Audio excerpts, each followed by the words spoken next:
And we're back. I Don't Drink Coffee podcast. Lucas Johnson, your favorite host. Ben Klein, you're probably the only other choice you have. Co-host. Ben Klein, how long? Forever. I'll be 32 in just a few That's days. a fucking lie. It's a damn lie. Okay. Our guest today is Donald Short. I know it's Donnie Short. Can I call you Don for short? You can call me Dr. Don if you want to. Oh, God, don't get him started with that. Have you heard that joke before? I'm sure a million Dr. times. Don O Supreme, all the young girls dream. It's East okay. side baby maker, west side job maker, south side money maker. Yeah, that was what he was going through whenever he came up earlier. That deal. Sorry to interrupt. I mean, And you also No, have you didn't interrupt. you have also have Dr. Don's, what is it? What oil is it or whatever? Dr. Don's what? Oil or something like that? Root oil or what do you call it? Oh, no, Peter Sillin. Peter Sillin, yeah. Yeah, shot of Dr. Don's Peter Sillin make you feel like $1 million. I get that shit all the time, too. Have you had it? No, he hasn't. No, he's all talk. That's right. Anyway, Dr. Don is in the house. definitely in full effect. Okay, Donnie. We were wanting to start from the beginning so we can let people get to know you because they already know us. Thank you for being here, by the way. Yeah, Right we on. appreciate Right it. on. You are from McAlester, born and bred, right? Well, I wasn't born here. Where was you born at? I was born in Independence, Missouri, Jackson County, I didn't know that. 9:54 p.m. 9:54. I got all that memorized in case some Mexican tries to steal my identity. Oh yeah. That way I know exactly where I'm at and what time it happened. Well, Okay. okay. Well, it's good to be prepared. Yes. I don't blame you. Yes. I agree. So, you got your family all lives here though, right? Basically, yeah. Now you have a sister that lives somewhere else though. Phoenix. Phoenix. Arizona. Yeah. It's cool. I've got a friend that lives there. In Phoenix? Mhm. Who? Nearby Phoenix, I believe. Who's this? James Jones, the PE James. coach. I don't know this guy. James Jones. I know you don't know him. It sounds like a football player. It's a Right? guy I race with. Oh, I think he's making it up probably. Oh, yeah, and that makeshift race car you got right here? Shout out to James Jones. Oh, and to Dad's root beer since you turned the label around there where everybody could see it. Did There I? you go. Yeah, you did. I thought that was like a product placement or something. He's hitting it hard. There you I go. need Oh. some of this. And special thanks to Bud Light out there. Yeah. Okay, now you're from McAlester. You are married, and you have how many kids you got? 2 boys. 2 boys. Stepdaughter. Now I have met one of your sons. Mm-hmm. Works in the oil field. Peterhead. Yeah. I can't even. Jeff is his name. That's correct. Yeah. My problem child. Now does I've noticed that guys at work even call him Peterhead. Do they just do that because you do it? I've been kind of led him on. Okay. Okay. Rick said, I ain't called him that. I'm not gonna call him that either. You know. Shit. He'll know where it come from. Yeah. Well, I mean, I know you always call him that, but I never call him that. Mm-hmm. I just text him and tell him stuff. So. Yeah. I But, kind of own him in a way. Right. Or I did at one time. Well, okay. Now, I'm just trying to get it established that you're from McAlester area. You went to high school here, right? Yep. Graduated in 1984. 84. I forget sometimes. You're young. You look young for your age. to me. 56. Next year I'll be 58. Oh, okay. You gonna skip 57 altogether? November I'll be 57. Oh, okay. But next year I'll be 58. That's true. You're not wrong, I guess. I didn't think about that one. I've never heard anyone say that before. It threw me off too. It's like, okay. We're I'm skipping. just seeing if y'all's paying attention. We are. I'm trying to. I was trying to figure that out. It was like a math problem in my head. I was like, man, it's gonna take me all podcast long to figure that one out. Well, I have to admit now, if I'm being honest, the very first time I met you, How did you guys meet? we worked together. Okay. Now, the very first time I ever met Donnie was he had a really long mustache and a long goatee that kind of looked like Colonel Sanders, but I was referred to that To me, By my though, ex-son-in-law. Anyway. well, when your hair though is long, so you almost look like General Custer to me. Whenever I first saw you, You never knew you never know who I might be. Yeah, yeah. I mean, just so you know. I mean, crazy hair don't care. Now, is that why you cut it off when you were called? Yeah, you did trim it all up. No, I just got tired of it getting in my mouth. I mean, I ain't got much there to really. But yeah, I got tired of it. It was ugly. I mean, it was cool looking. He hasn't really met the real me yet. Oh, I'm kind of an impersonator. really? Yeah, right now I'm just going through stages of my life. I'm 56. Next year I'll be 58. Right. That's interesting. Are we gonna meet the real you tonight? Am I gonna get to know the real you tonight? He's I don't know. This is the first time I met you, so I don't know if I can really. Yeah, I've been whittling away at his personality for a long time now. Yeah, but you know, it really cut in line here. Yeah, but people, they warm up to me real quick. Oh well, I have that effect on people. You want me to comment on that? Or you just want me to let that go? We can let it go. I'm glad you said that because I didn't. Being the first time, I didn't want to hurt your feelings. Right. It's hard to hurt my feelings. It really is. It looked like you got them on your sleeve. I don't know. I think I could have. Okay, let's get back to task real quick because I'm very excited about hearing this story. Because I'm not going to try to tell it for you, but I do want to say because people have seen me on here and they're going to wonder how we, ended up having me on here or whatever. But one day we were talking, and I'd been there probably a couple of weeks at work, and we were talking about the fact that I'd had weight loss surgery, and you said, "What are you weighing right now?" I said, "About 235 pounds," and he goes. Now, in passing, like nothing, he goes, "Yeah, that's about what I weigh when I got out of prison." And he didn't say anything else. He said nothing else. And he basically walked away, right? So I thought he was kidding. And so I thought, he's making a joke. Because he's a jokey jokerson, Right. And, I would never have guessed that. And yeah. So I just I let it lay for a while. And then like a day or two later, you said something else about it. And I thought, okay, it's his thing to say, this, I did this or this happened in prison is his thing. I didn't know that you'd really been, What? And then till I finally said, "Did you really?" I think it was at night when we were out working at night one time. And I was like, "Did you really go to prison?" Yeah. And then you were pretty open about it. I ain't got nothing to hide. Yeah, but do you think he really has? Well, I know he's got. Because he said he's either got a really good imagination or he's really been one or the other. Because he's got some pretty good stories about it that I don't know. I don't know that you could think them up without having been through it. But anyway, so we're hoping that you want to maybe, can we go like chronological? Can we start like before anything happened and kind of work up to how you ended up going? You mean how I become an inmate? Yeah. Like what in your, Okay. You know what? Obviously, it was about meth. You know, you always got that one friend in that circle, that he's done this or that or whatever. Went outside and he's doing that deal and then they impose it on you. You know what I mean? Hey, you want to try this or whatever? Yeah. Well, I was that guy. Back when I was a kid, family members went through this deal and I said I would never do that deal. Well, he made it look good, so I did it. Anyway, that never deal, I said never get married till I got out of high school, and never do this, never do that. Yeah, all that I did so I've learned to never say never. Anyway, nobody is exempt from that deal. Don't try it. I'm just going to tell you right now, don't try it. Well, I was going to say to your point too, that, I've got family members that have gotten deep into the drug scene and doing all kinds. I've told you about that stuff before. Right. I don't think. I think that it could potentially happen to almost anybody. I can't speak for other areas, but definitely here, it's really prevalent. It's everywhere. So in that instance, I don't think that that it's that far out there for someone to get exposed to it and end up deciding to do it. I've known a lot of people that's done it. A whole lot of people. Well, the worst thing is they ever tried. Yeah. I'm just going to tell you.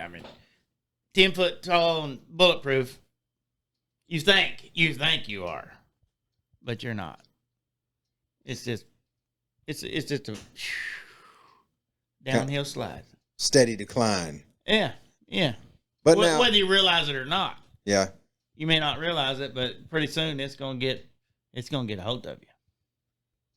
Yeah. Well, but you did a pretty good job though, from what you told me, of kind of managing being in that drug world or whatever, but still working and those kind of things, right? I mean, yep. You know, I tried it, did it, and I smoked marijuana too. I ain't gonna lie. I've done some cocaine. I've done. I ain't done it all, but I've done some stuff. But that deal on the meth, when you try it, I don't know. And then you think you can maintain. But like you're saying, yeah, I had a job all the time. Up to the 6 months before I went to prison. I had a job, and I was a hand, I ain't gonna lie. But, you know, it can get you. Some people don't do it like that. I mean, when I was doing it, I was doing it, and then I got addicted to it. Because it'll get you, like I said. And then I couldn't afford it because then I'd be taken away from my family. So I started peddling it to cover my habit because I was on it. So it didn't take your money, like you said, for your family. It didn't take away from my family, which in all reality, I was taken away from my family the whole time. Right. I was. I didn't realize it at the time because, you know, I was still providing the house and all the things we needed. But my time and it got progressed and got worse. You know what I mean? But I always had a job the whole time, except for the 6 months before I went to prison. Well, how long do you have any idea how long you were on it before you got in trouble? 11 years. Oh, I did for 11 years. Really? Mm-hmm. Yep. So in that time, basically, you were kind of living like a double life? I mean, did your family know much about you doing any of that stuff? I don't know. They didn't know. So you just kind of would go do your thing and... I laid awake in bed many nights. Just, you know, because I'm up doing shit, they're going to... Wonder why? What's my husband doing? What's my dad doing? Yeah. What's going on? Why is he rewiring the house at 3 o'clock in the morning? Well, you know, that may be for some of them tweakers, but, you know, I took the VCR apart one time, but that's as far as I went with that deal.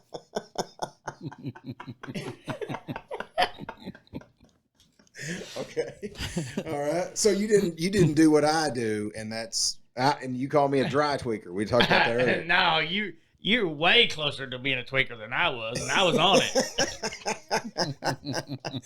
Yeah. Well, that's what I tend to mess with, get hung on something and mess with it. Yeah. So I'm pretty bad about that. Right. But anyway, so 11 years, and then it came down to you got busted. Did you ever get caught before or anything, or just that one time? No, one time. One time.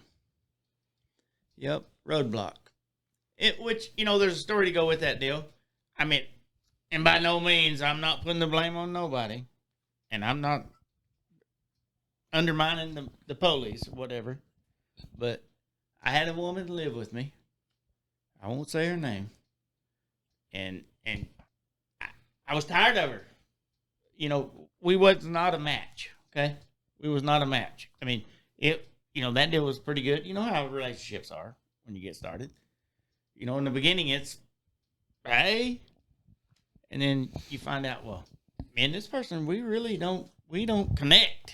Yeah. You know what I mean? Anyway, I was tired of her, and I wanted her to leave, and she didn't want to leave, whatever. And as she spit in my face one night, she told me that I was going down. And this woman, she never seen my drugs. She knew I smoked pot, but she never seen the drugs and the meth. You know, maybe the people, maybe she. You know. She wasn't in the world of that, though? She didn't no. do drugs or anything like that? No, but I think she had a friend and maybe she tampered a little bit. But never seen it, so I don't know. That's all speculation. But she never seen mine either. I mean, I kept it on the lowdown. But she said I was going to jail, and I'm not blaming her. And some stuff happened, And anyway, they set up a roadblock and got me. You know, I'm on my way to work. They got a roadblock. I'm on the night shift. Obviously, I got some stuff to get me through the night. Anyway. So was it like highway patrols or county guys? Yes, or highway patrol. Oh, okay. And it was a set up deal. She friends with them and put that deal out there. You know, I don't know what kind of favor she might have did or whatever, but which is irrelevant. I was guilty of the crime because I can't put it on anybody else. But they set up a roadblock and they caught me and I went to jail and lost my job. 6 months later, I went to prison. Well, now, what was the charge that they got you with? Well, I mean, because it seems weird for you to go to prison. I mean, not to say it seemed like it was bad. It was a trafficking charge was the main deal. Oh yeah. Okay, in Oklahoma at the time, now you can have a truckload and not go to prison, but 20 grams over 20 grams is a felony. And I had 20.9 grams, and I had mine in individual bags. Yeah, that's correct. And I'm sure they weighed it in the bags and everything, counted the bag. But I'm not knocking the police. Don't get me wrong. I know they got a system, and I back the police. Don't get me wrong. I'm guilty of all my crimes, and I ain't trying to pass the buck on nobody. But, so in that 11 years when you started, you were married, right? yes. And you had a kid or two sons. 2 sons at that time, and I guess you had gotten a divorce, and you or you just had another house with a woman staying with you. No, I got divorced, and them last years after the divorce, I was even worse because I had my kids when I was at work. I didn't have my kids, but I had my days off. I had a really crazy schedule. And I'd have my kids. We had joint custody type deal. So I wasn't too bad a guy, really. Well, I was just wondering, you said you were with this woman and you were tired of her. I didn't know if it was your wife at the time or No, okay. She was a live-in. Okay. She was a live-in. And I was...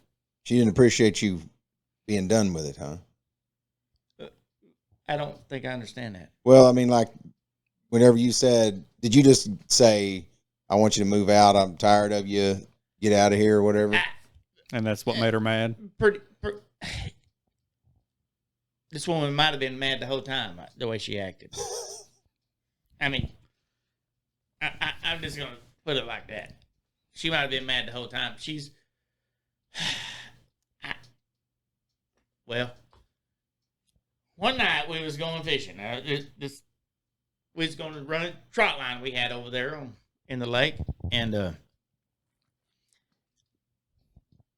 I can't remember what the deal was, but she gave me a half a pill,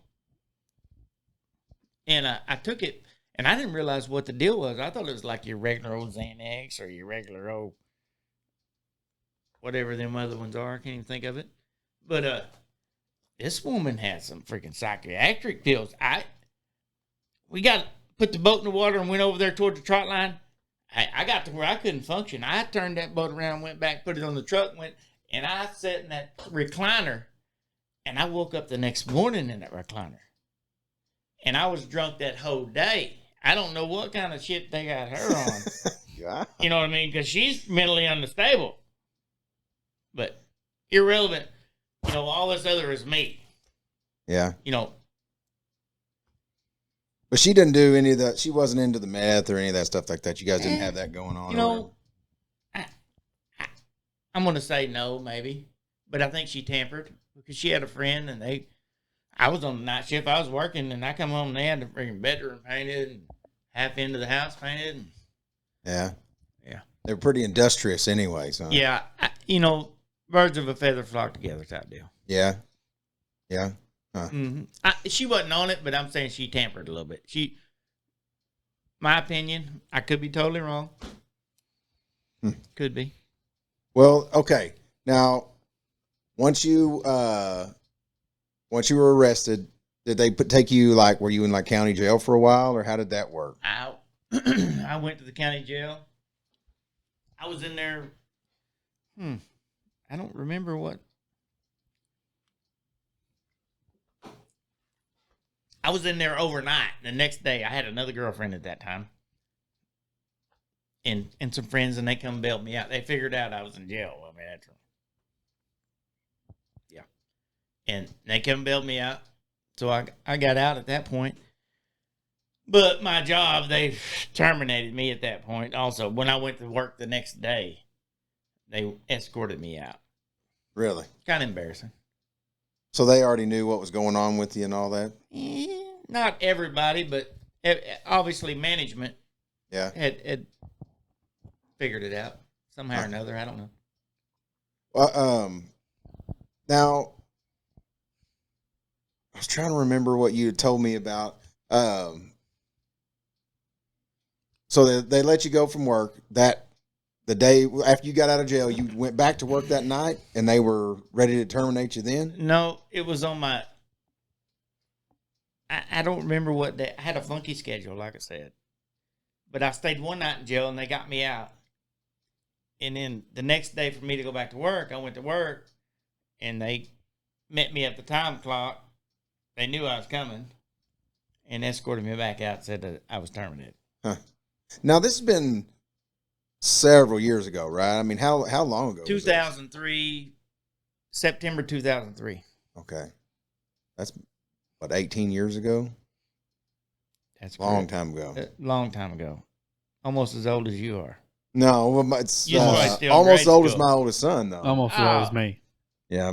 Yeah. The reason I know that is my son was born in 2002, so that's how I knew it was. Oh, yeah. He's 19. Right so, on. I'm a math whiz, Well, I inherited a granddaughter, and she's born in... What year was she born? Anyway, 2006. Yeah, she's born in 2003. Oh, yeah. Yeah. So in 2007, when I met her, she was 4 years old. Step granddaughter. Now, how long did it take before you went to trial or whatever with all this stuff? It was roughly 6 months. Roughly 6 months. I went to, I don't remember what they call it, hearing, and then I never went to trial. Yeah. They come at with me with a deal, and hey, I ain't never been in this position before, and they said they was wanting to give me 14. They come up with 7.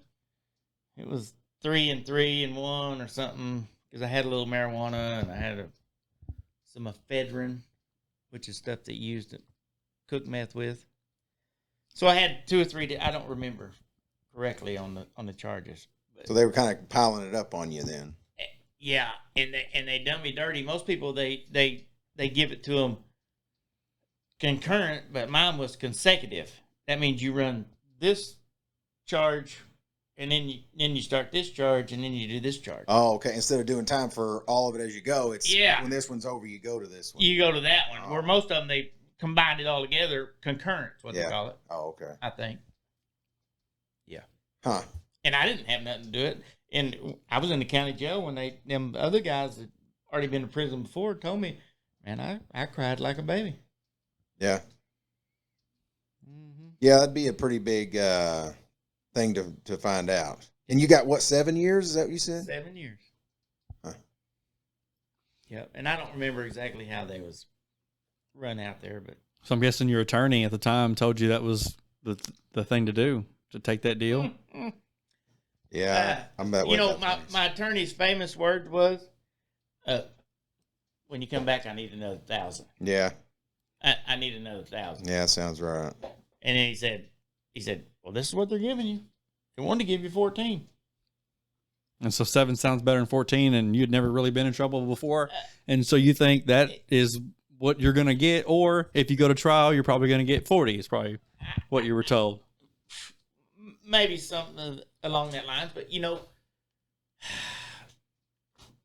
I had it all and I lost it just for a second. That deal, 7 years, but my attorney, he didn't help me at all, really. He just wanted his money, and I went into that deal blind. Didn't know what I was doing. It sounds like it. Well, it's easy to get, just what little bit, I went to jail one time and it's easy to get caught up in that system because they all do it every day. And if you haven't been in trouble, they already know how all of it works. So you have to, I always felt real intimidated by it just for the simple fact, well, number one, you're in trouble, and then you throw on top of, you don't know how it works. And they all seem to have this very good idea of how it works.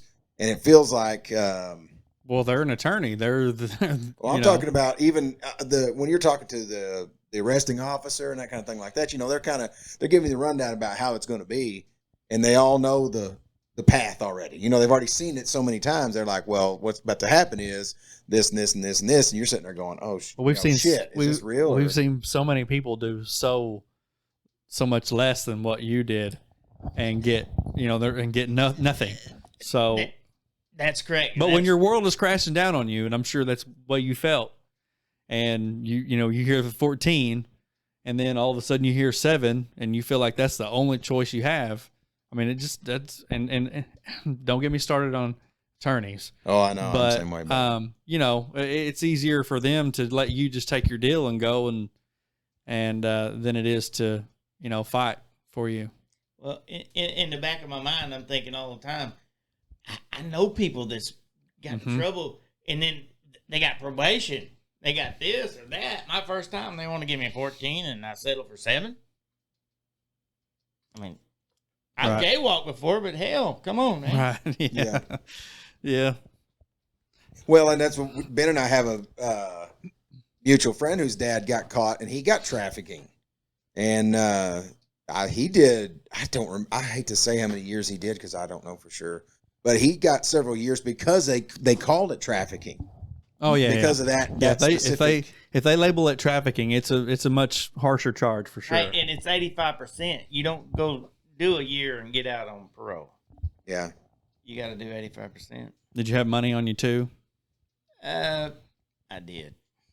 I had like almost $3,000. Yeah, that's another big thing, isn't it? And I lost it. And the bad thing about it is, I'm not even gonna go to that. But yeah. So they say 7 years, and that's the deal, right? I mean, basically is. Yeah. Now, where'd they send you? Did you stay in county jail for a while, or did they immediately send you to prison, or 55 days in county jail? 55 days. Huh. Mm-hmm. I went out on a trash crew and picked up trash, and then I was on a crew where I went to the city hall and we remodeled the city hall for them, so they got some free labor out of that deal. Oh yeah, that's always seems. But they did feed us McDonald's because they get it free. Oh yeah. Mm-hmm. Just so you know, I mean, which prison did you go to? I did like everybody else, and I went to Lexington, the A&R assessment and receiving first, and I was in there for 20 days. That was probably pretty much the 20 longest days of my life. That's pretty rough. I mean, I did have a little window right there, but my cellie, that's what you call the guy you're in there with, and the room was probably about half of this room right here. And he was in for murder. Damn. A black guy. He was good as gold to me. He was good. I mean, it was the second round. But they put you right in there with somebody who was convicted of murder. Yeah, for 20 days. Damn. Wow. Yeah. And that deal in there, you didn't know what time it was except for lunchtime and the morning where they let you get out, and you get to get out and eat breakfast, you get out, eat lunch, and then the evening you get to get out and eat supper out in the pod. And then you got like an hour and a half in the evening time where you get to shower and whatever and get back in there and walk around. It's not a very big area. So then basically the rest of the time you're just sitting in that cell?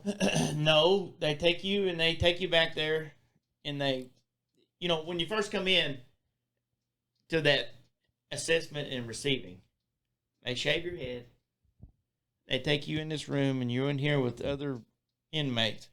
And when it's your turn to get up there, you strip down naked in front of everybody. And they raise your arms up and look at you mark down scars, the notable, and tattoos, whatever. They put it all on your deal. So they can identify you in case you get freaking brutally abused or whatever. Huh. And then you go in there and you take tests and you fill out paperwork and you do all kinds of crap like that. The assessment. Yeah. And then they got people that look at how you've answered this deal. And that's how they place you with a murderer. No, not with the murderer, because you're in there. It's a free for all right there. I mean, okay. You have no choice in prison. Okay, whatever they say you do, you wait in line to wait in line. Okay, Yeah. Hey, you wait in this line, then you go there and you wait in that line. You hear me, boy? Well, now, so the assessment part of it then is probably like your mental state, right? To see where you're at. That's right. That's right. Okay. And to see how you answer that deal, questions and whatever. And people told me you just lie your ass off, and that way you go to lower security. Yeah. But, the lower security deal comes with the crime you committed and how many times you've been in prison, too. Huh. I was in a prison with one guy. He's in there for his 5th time. Damn. Well, and that's what I've always heard is most people that are in prison are repeat offenders or whatever. They generally come back. Well, his was all DUIs. Oh, damn.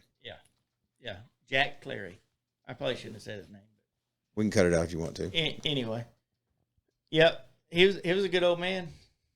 Looked out for me. So you did 20 days at Lexington. It was so horrible in there that I knew they did count time. That's a big deal in prison. They got to count you to make sure you're all still there. And that deal's like every hour. During the night, I think it's every hour when you're sleeping. And it's ever so many hours because when you're in prison, you have a job, except for an A&R. Or behind the walls, as far as I know. But, yeah, I lost it again. Well, what you were, I thought you were about to talk about was they counted you every hour, and then it was bad. Why was it bad? Because would they wake you up every hour? No, I was kind of awake. But it was so boring is what I was getting at, that I would know when count time was. And I made this drawing because I had this window and the shadow. I would draw the shadow and I would know. I could look out that window and I could look at that shadow and I'd know basically what time it was. Wow. Oh, yeah. Because, once you're in prison and stuff and people put money on your books and stuff, you can get a few items. Yeah. Like a watch or whatever. But I didn't know what time it was. I'd look out there and I'd see them other people out there in another yard, but I'd get them shadows, and then every time I knew what time it was, I'd mark a shadow. And on my sidewalk drawing in that particular area, I could see. Huh. Well, now as you get in there and you're I guess you'd say officially in prison at the A&R deal, right? Mm-hmm. Did you learn, I know there's like rules or etiquette or whatever whenever you're in. Did you start learning that stuff in county jail was that? Absolutely. So they started, did people clue you in on it? Did they say, hey, don't do this or do that? Or they just. That's right. So nobody just come up and started beating you up or nothing like that for doing something wrong. Oh. That's what I always had in my head, is that it was always, you was getting your ass whooped every 5 seconds. No. I mean, you could if you wanted it. If you wouldn't listen to them or whatever. If you want to be a crash dummy, you could. Yeah. And that's what they call them. But, yeah, no. Respect and you get respected. Yeah. That was kind of to start out with. I mean, if you talk normal and try to be respectful, then people didn't bother you too much. Yeah, but there's always somebody that's going to try to push you around, you know what I mean? Yeah. So to speak. You just got to know who to hang around with. But when you're an A&R, you ain't hanging around nobody. I mean, there's like so many inmates in this one pod, and at breakfast, lunch, and dinner, you get out there, and then your evening time where they play some cards and some dominoes. So you mostly were, Bible with that. Mostly it's Bible out there in A&R. you guys, but you did interact with other inmates a lot. It wasn't like locked down or anything like that where you all were I trapped. mean, you're basically locked down, but you might have 3 hours a day. Yeah. Other than when you go to they take you to these other deals and you do these test assessments. So it was 20 days of basically them figuring out what kind of guy you were before That's correct. sent you on. That's correct. So that's why you didn't have a job or anything, because you ain't got no time for that. In A&R, yeah, that's right. Yeah. But once I got to Boley, which is Boley, Oklahoma, I mean, you're going to have a job in a minimum. I went to a minimum. And, it ain't, I don't know what it's like really behind the walls or in a medium.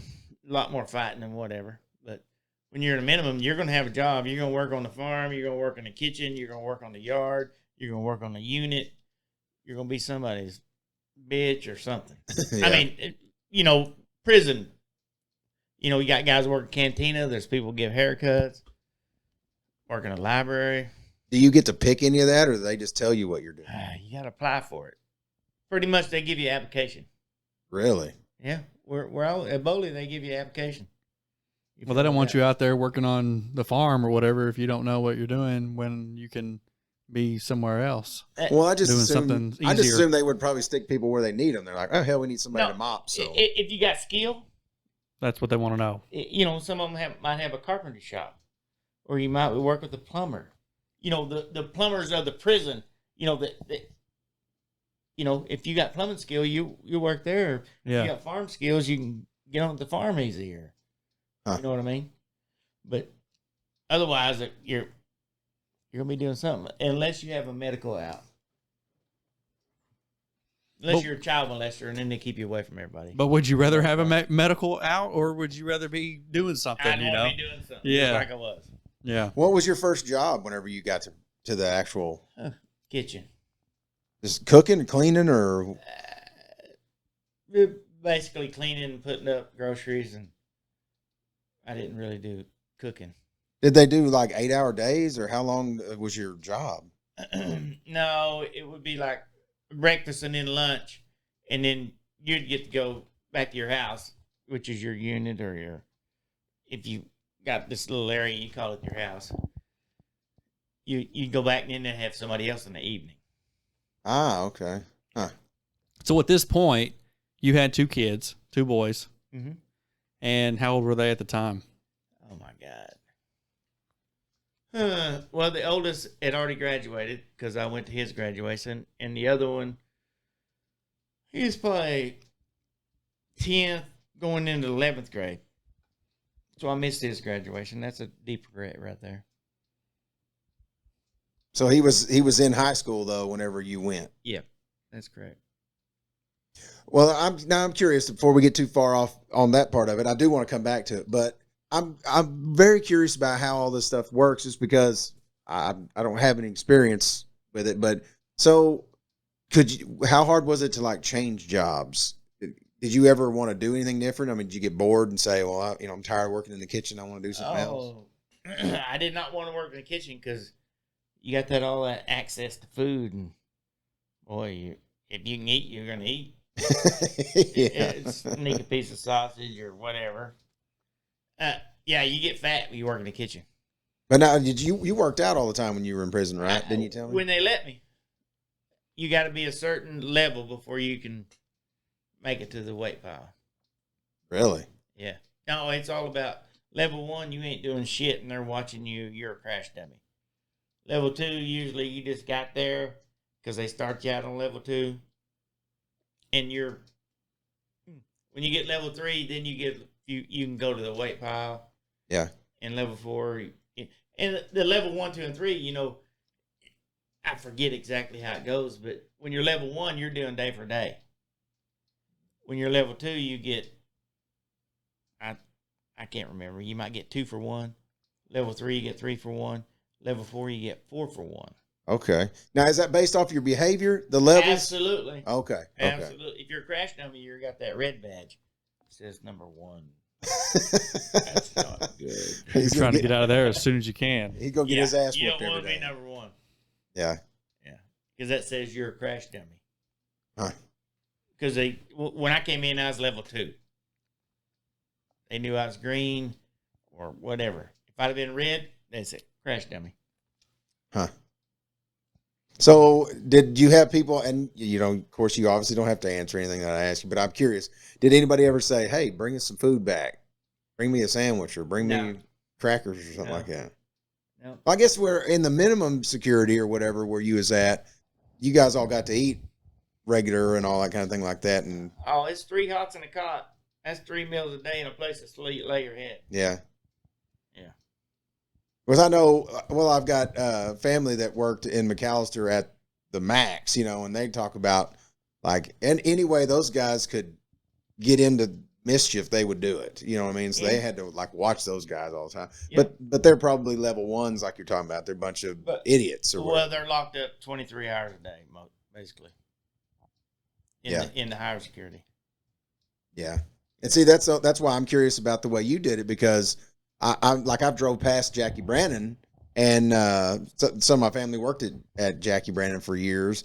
And I was always curious because you'd see guys walking between, by themselves, not with any guards or anything like that. They just they're walking the trail like between one house to another or whatever. So I was always kind of curious as to how the movement went. Were you able to kind of come and go as you please, or I mean, have we got the Jackie Brannon yet? Do what? Yeah. Have we got the Jackie Brannon? Actually, we missed Bowley, but well, that's why I'm just trying to establish how he's going by what he's seen by living here in McAlester. I'm wondering, because being green like you did whenever you walked into it, I'm sure there was still rules, right? I mean, there's still guys that are inmates that rule or run things or whatever, just like there would be anywhere else. Is there still that kind of a hierarchy or whatever? Is everybody pretty much not so much in the minimum, because in the minimum everybody's trying to go home. I mean, you've made it down maximum, medium, minimum. You're trying to go home. You try to act right. Yeah. But there's still crash dummies. There's still people that want to bend the rules, and like the guy told me one day. I mean, I'm at a minimum. I hadn't been there very long. He told me, we was talking and got to know each other, and he was in for meth, and I was in for meth, and he said, "Boy, I can't wait till I get out and bust off a batch, cook a batch, so I can get up back on my feet." I looked at that dude and I thought, "Oh man, I'm in here trying to get out of prison. You want to come back?" Yeah. He didn't learn his lesson at all, did he? Well, obviously, it's the way he was talking. Yeah. At what point? Quick question. At what point from when you got arrested were you done with it? Oh, I was right then. After the first day of prison. The first day of prison? Because it's accessible wherever you want to go. I mean, and I had being in my hometown. Anyway. Yeah, July 1st of 2004 was the last day.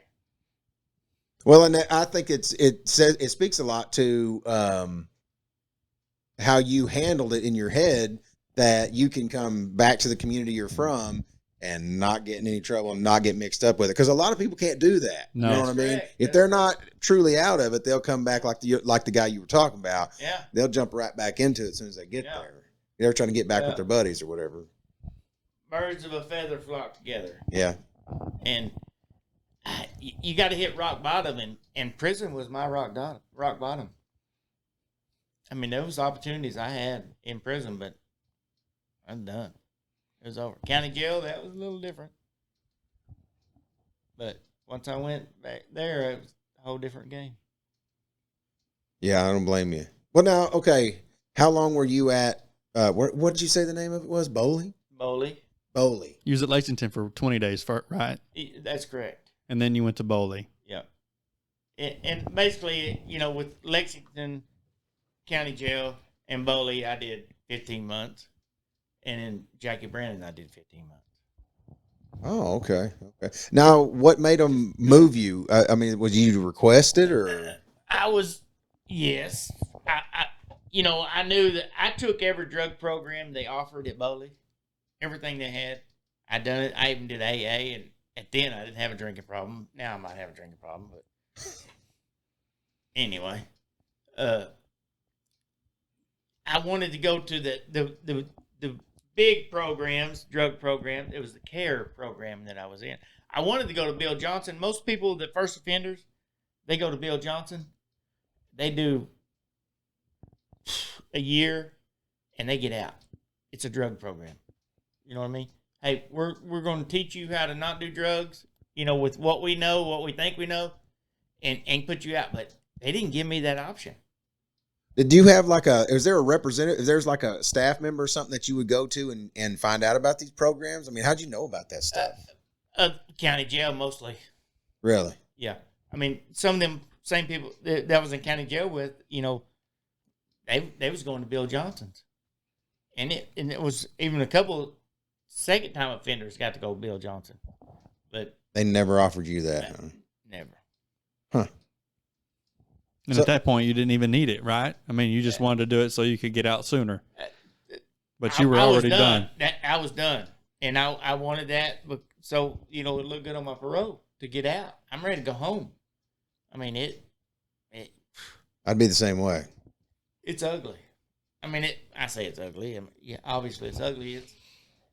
It's a drastic change of lifestyle.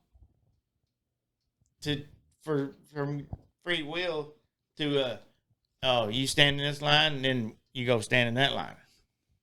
Yeah.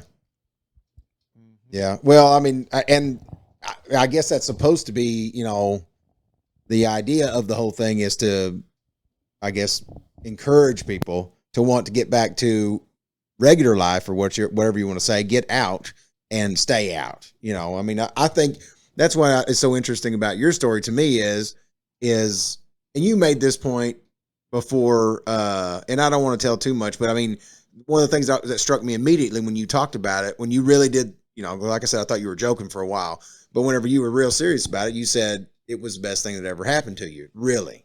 That's right, because I got off the meth. I mean, it was a blessing. I mean, people think, well, oh man, the prison, it was a blessing to me because I'm done with the meth. That was my rock bottom, was prison, and I'm done. Yeah. And that's what I say about you're what I would consider one of the few people that this is what a success story. I mean, you could really call that, I mean, because I mean, yeah, you made mistakes or whatever. And I think I've made plenty of mistakes my own self, so I can't say anything about that. But you saw where it was headed, what it was doing to your life and everything else. Plus, having to go through that stuff. I mean, I can't imagine. So I'm sure before you got done at the first place, you were like, whatever I got to do to get out of here and get back to life, I ain't never coming back to this. Mostly day one of prison.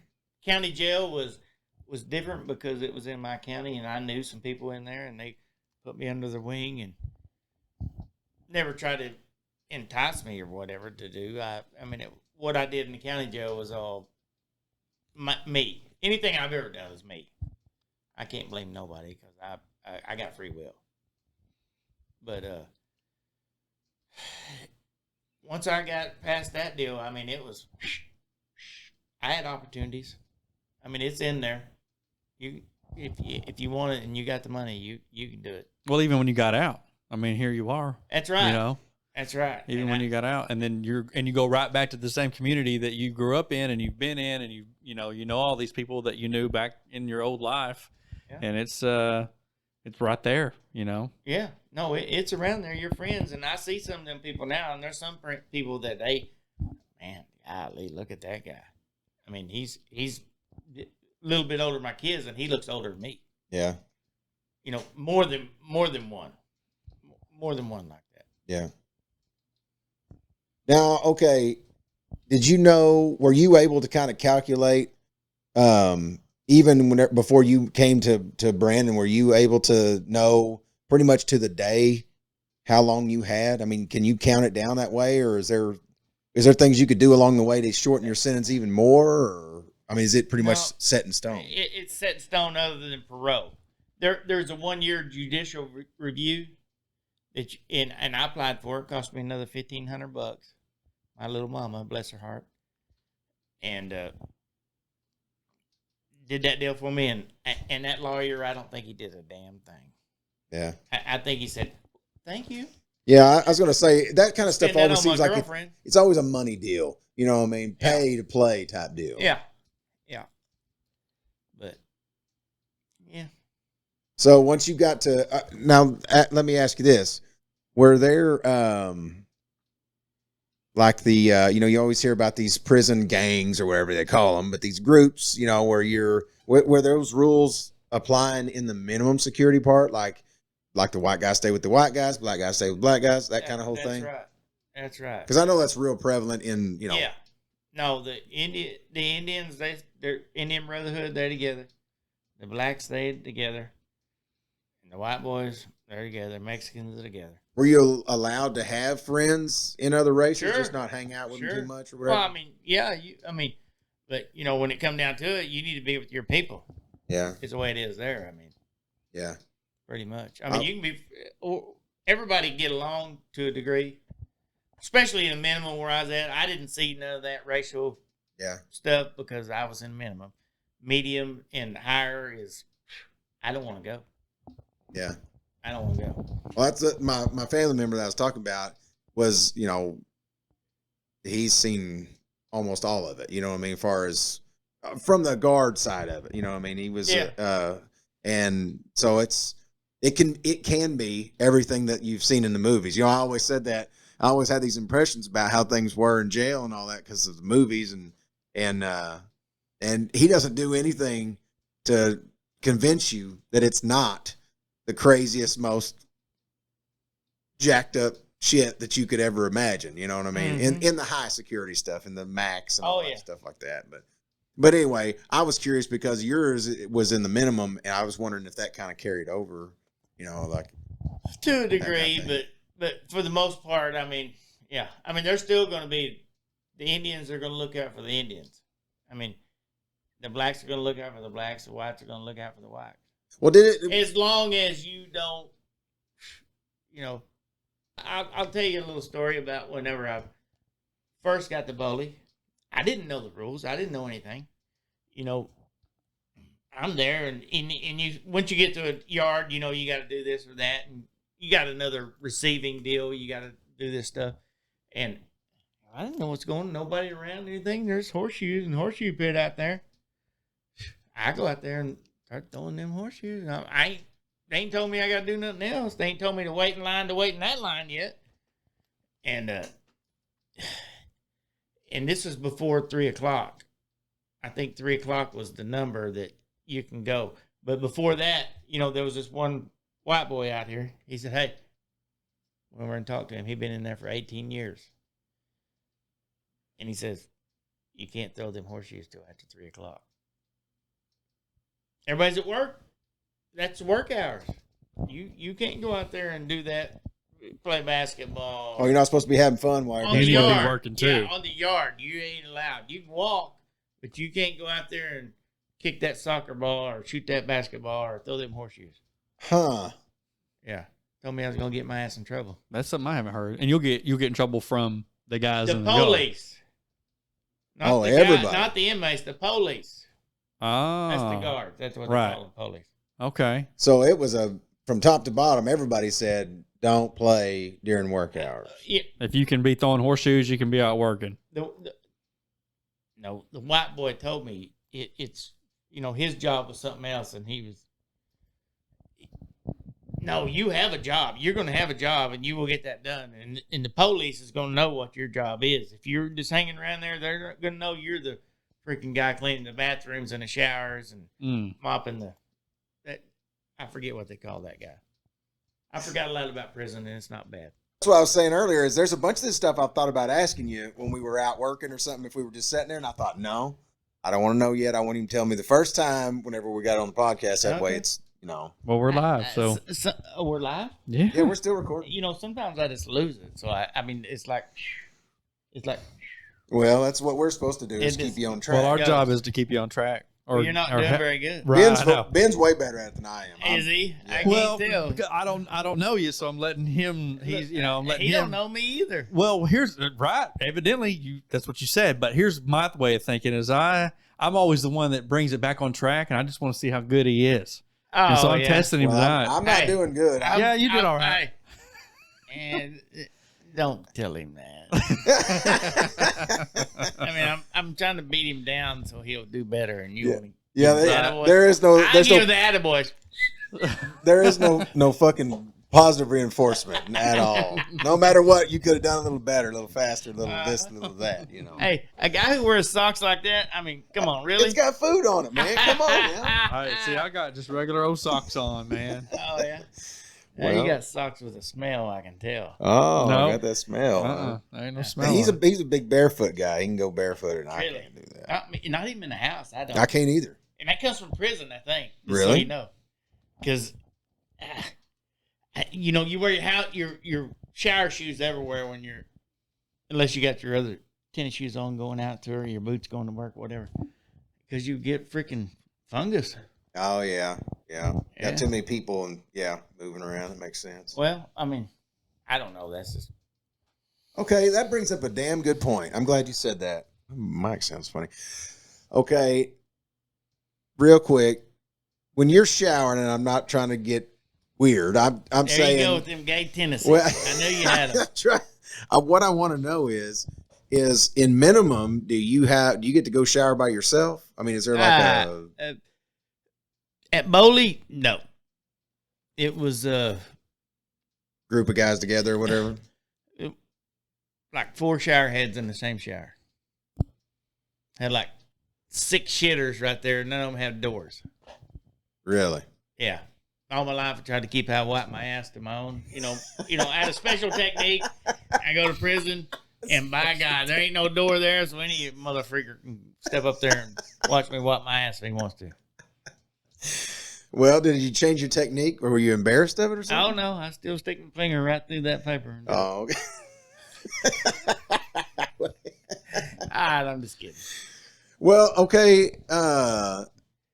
So, is there in the cells you were in? Was there a toilet in there? Was there? I mean, how do you go? A&R, you had a toilet. What do you do if you have to go to the bathroom while you're in there? You got the toilet right there. So there's like a sink and all that, or There's a sink and a toilet. They're kind of combo. Oh, okay. Right there. Are they like in the movies where it's I like mean, a stainless deal and like a stainless toilet or whatever? Damn right. No seat or nothing like that, just a spot to sit in? No door when you're in A&R or nothing. I mean, you and your celly in there, you got to shit. I mean, you just got to learn to absorb the smell of shit or what? Do y'all just sit there and talk while you're shitting? No, not normally. I mean, you can. I mean, but you know, the normal procedure is you drop one, you flush one, so you don't stink up the place. Oh, okay. Drop one, flush one. Ah. Yeah, I had one guy told me at Bowley, he said, you Fonda? You Fonda? I said, Fonda what? He said, Fonda that smell of that shit. That's what I definitely learned how to drop one, you flush one. Aha. See, this is all etiquette shit that I didn't know. That would be hard to learn. I mean, it would seem like you're always. I mean, regular people out there on the outside, they love us like the smell of shit. They just sit there and fill it up and smell it, and then you turn the fart fan on. But Well, I always got in trouble for flushing the toilet too much when I was a kid, and my dad says, you're running up the water bill. He's fond of that, ain't he? He was very tight as bark on a tree about that kind of shit. You know what I mean? But Right.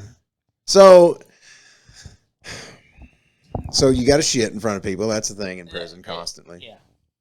But you do it in the military too, I guess. So it's kind of a deal or whatever. I feel pretty lucky that I haven't had to shit in front of very many people in my life. You know, open doors there. Some people, when they had to go, they'd take their sheet and throw it over the door so they have a little privacy. Really? But the police comes in, they're going to tear your sheet down. Yeah.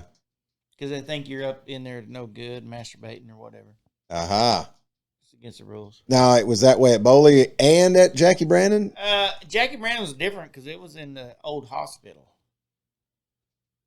So there was not toilets in the... Some rooms had toilets in the rooms, and then some rooms didn't. My room did not. But right across the hall, there was a shower and a shitter. So you can just come and go? Like they leave your door open where you can just walk out and go to the bathroom and come back? Middle of the night or whatever? During the middle of the night, you can, yeah. And the guards never said where you going? Or Unless they come on that speaker and they say, count time, you better be... You better be on your bed. That way they can just walk down through there. Well, they come down there and they say, oh, his bed's empty. He must have escaped. And then that adds a bunch of time to your if you get caught trying to. I never tried to escape, but yeah. Well, Yeah. if you escape, you're gonna get some more time. Well, I'm talking about even if you try. It's not worth it. Even if you're, I mean, you can get. You're gonna get caught. Yeah. I mean, you're gonna get caught. You might as well, because everybody you know, everybody that you're in contact that you get phone calls from or you get mail from, it's all being. They're gonna run right to them. They're on it. They're gonna be watching them people. I mean, because that's your contact. Yeah. And whatever they do, and you try to escape, they know that. So you're saying if you do try to escape and you do escape, don't go anywhere you were making contact. Just go the opposite don't direction. Contact with them people. You cannot. Right. I mean, you're freaking. Might as well go move to Mexico and get in the cartel or something. Yeah. Because either way, they're going to send you back. They're going to get you. And then they're going to put a bunch of time on you, and then you're there even longer. Yeah. I mean, how many escaped convicts do you know? I don't know any, I hope. Ben? They're damn good at hiding out. There you go. You know. I mean, I don't know any. We knew one that fled to Canada and got caught in Canada. There you go. And then that one that just happened recently, the detention Whites. boss. They're the Whites. They were no kin, but Vicky White, who he's a guard, right? She was a boss, but yeah, a detention officer, I think. But she was one day prior to her retirement. Oh, did you know about this? I didn't know about the retirement. I watched the video of her walking him out, putting him in her car, and shutting the door, not putting a seatbelt or anything on him, and then walks around and gets in her car and drives off. Hey. And then 2 days later, or 2 days ago, several days later, 11 days is what I read this morning. 11 days they were on 11 days on the run. And then they get in a police chase and roll the car, and then she shoots herself. You think there was any frickle frackle going on between them two? I don't think so. I don't think. Well, why would she do that then if she wasn't getting slung? I guarantee you, absolutely, she was. And that's it. And it is speculation at this point, but I 100% believe it. They will manipulate you. Absolutely. They got all the time in the world. Yeah. It's going to happen. I mean, she sold her house. The proof is in the pudding. Right. And yeah. Absolutely. I don't know what she was thinking. It wasn't that good. Couldn't have been that good. No. Maybe it's the best she ever had, though. You never know. But that's not even worth it. Maybe evidently it was to her because she was done when she knew it was over with. There ain't a single person worth it. Well, I agree. She shot herself, didn't she? Mm-hmm. Yeah. Yep. Of course, they were trying to say that he did it. I've read that. Right. But of course you're going to read everything. Right. So what about him? Is he back in prison or he's? Yeah. Oh yeah, they caught him. Okay. Well, I knew that was that deal, but I knew at the same time she shot herself. She shot herself in the car, and they got him out. It's all on video. I mean, it's her not shooting herself is on video, but the police chase. There were some people driving by. Well, the car was rolled over, so I don't know if you can actually see. There is video. I heard there is body cam footage of her in the car. Yeah. So, but I haven't seen that. I saw the video of the guys that were on the highway videoing it from probably 100 yards away.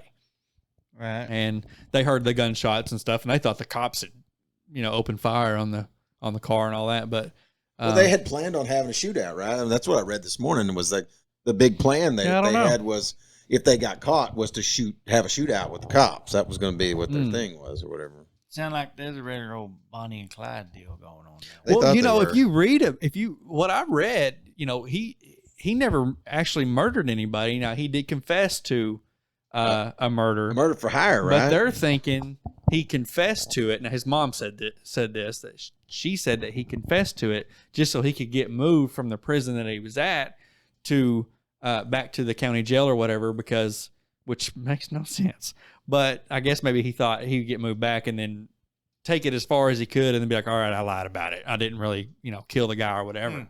But he wasn't getting fed good, and he's getting mistreated, I guess, in the other prison. So he confesses to murder to get fed better. It made no sense to me, but I think that's maybe the only way they're going to move him back is if that he has to do something drastic or say something drastic like that. I think he's a level 1. He did say, yeah, he's a level 1 for sure. Crash dummy. Yeah. But I think he said maybe he had some inside information that only the cops knew about the murder, so they're pretty sure he did it. Huh. But his mom was saying he didn't do it. He's just trying to get moved. have seen some things in there where the females that are whatever they are, drug counselors or whatever, where they get mixed up with the inmates, which, you know, they got a lot of game, and it don't come out good. Yeah. Never does. Whoever works there, they're going to lose their job and probably end up in jail, and the inmate's going to get more time. They get more time for that? They'll give you more time for anything, pretty much. Damn. Cigarettes. Yeah. If you get rolled up, you can get more days added on. So that's a rule. Oh, man. You cannot hit on the counselors. Can't have any kind of relationship. You ain't supposed to. And they've had training. There's no relationship like that. I mean, I know the counselors can't, but I'm just saying from the inmates' point of view, you're not supposed to do that. Oh no. You can't even have relationships with other inmates? You're not supposed to. Okay. I mean, you can, like, you know, general, but no touchy-feely shit. Now that's that you bring up a good point about you can be convicted of crimes while in prison. That's correct. Right. So like you know, people always make jokes or whatever about the sexual stuff going on, but if you're caught in that, they could actually convict you of some sort of sexual abuse or something like that. Yeah. And add time to Right. what you're That's already right. doing. That's right. Huh. Well, but I'm sure, like you said, though, that's probably for the guys who got 40 years or whatever. They know they ain't getting out for forever, so they're like, to hell with it. Oh yeah. I mean, in the minimum, you don't see a lot of. But Did you see it beforehand? And medium and above, I have no idea. Only what I've been told. Did you see it in See what? Bowley? Any of that kind of thing going down? Any of what kind of thing? Sexual stuff? Oh no, I did not. Other than you could tell when somebody got some dope in, maybe after visitation day, there'd be a guy over there. He has his what they call it, a jack shack, where he's set up over there and he's got him a dirty book looking at, and he's beating himself up because he got some dope, and that's what it makes you want to do. Wow. It makes you beat yourself up. You said it's a jack shack? Is that what you call it? A jack shack. That's where they put their you're in a little pod that goes up about 3 foot, and you put your sheet over your bed, and you got your light in there, and that means don't bother me. But the police will bother you. Jack shack. Can you get in trouble for that if you get caught Absolutely beating your meat or whatever? Yeah. You get in trouble for that? Sure. Yeah. God. Most of the time they just say, hey, stop it or whatever. I don't know. I never been caught by another inmate. What? I said I never been caught by the police. I got caught by an inmate. It was after I've been in there, I don't know, a couple years. You know, man's got needs. Right. And I went to my friend of mine I worked out with. I went to his.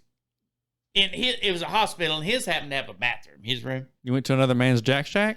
No, not his jack shack. I used his facility. Okay. His shitter. Okay? Where you can shut a door and you can be by yourself, and nobody's going to bother you unless you get interrupted like I did. Yeah, his roommate didn't know. His cellie. Let me reiterate that. His cellie didn't know that I was in there taking care of my needs that a man has. You know, I didn't need somebody else to take care of them. I took care of myself. And I was doing my business, and somebody opens the door, and I look up, and there's this freaking silly old Indian man, missing teeth and whatever. Dude, it was over after that. I don't know who was scared more, him or me. Did he say anything to you? He went like this. He went, slammed that door back. He didn't say a word. I mean, I got my business all up in there. Did you finish? Did you go ahead? Hell no. I mean, after you look at that old fart, I mean, what can you do? What can you do after that? Well, you had your buddy's book though, right? He had a book. Yeah. Did you ask him to use it? Is that how it worked? Well, you know, pretty much, yeah. You go, hey, I got a little bit of time. Can I borrow your book? I'm gonna run in there. Hey man, I'm going here and use your bathroom and use your jack book. Yeah. Jack book. And he's like, all right, I mean, don't get it on there though. Well, obviously you don't. You know, you got to have some cleanliness. You want to be able to come back and do it again. Well, I'd have said, hey, keep your celly off me, okay? You don't want to burn your cornbread on that. Yeah, don't burn the cornbread. Damn it. Most definitely. He's a real ugly guy. Don't have him break. Yeah, your he's neck. old too. He's old. So, What did he say when you come out? That's Did what I he was say gonna anything ask. to you? did you ever? He never mentioned it. No, we never looked each other in the eye ever since. I can see that. I can see how that would be. Yeah, yeah. Well, that doesn't stop you though, right? I mean, just be more careful next time or something. Well, I can't really remember. That was kind of close to when I was about to go home. Yeah. Within the last Made it all 3 or that 4 time, months. and then Yeah, you made it all that Well, time. I did pretty good. Mm-hmm. Did pretty good. Thought, well, hell, I might as well try this deal. What did the man not know you were in there? Did he not see No, you come he in? didn't know.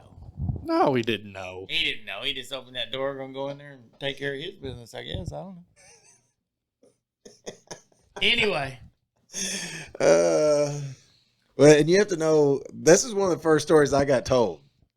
That story right there was about one of the first things he ever told me about being in prison. So I was, of course, very interested since then about. If a man How can it tell worked. you that story, he's an honest man. He's being. well, I promise you this: Donnie is honest when he don't even need to be about anything. I mean, if we ain't having sex, I don't need to lie to you.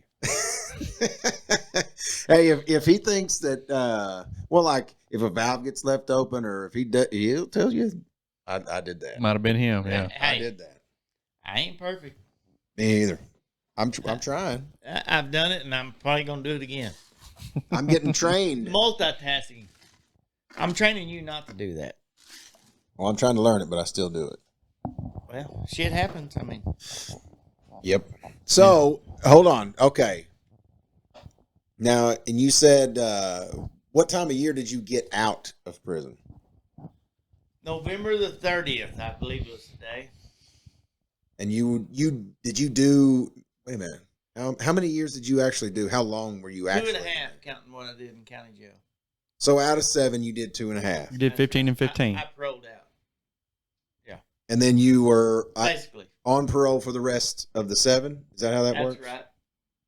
That's Okay. right. And my parole officer told me, he said, I had to take a drug test every month. I had community service.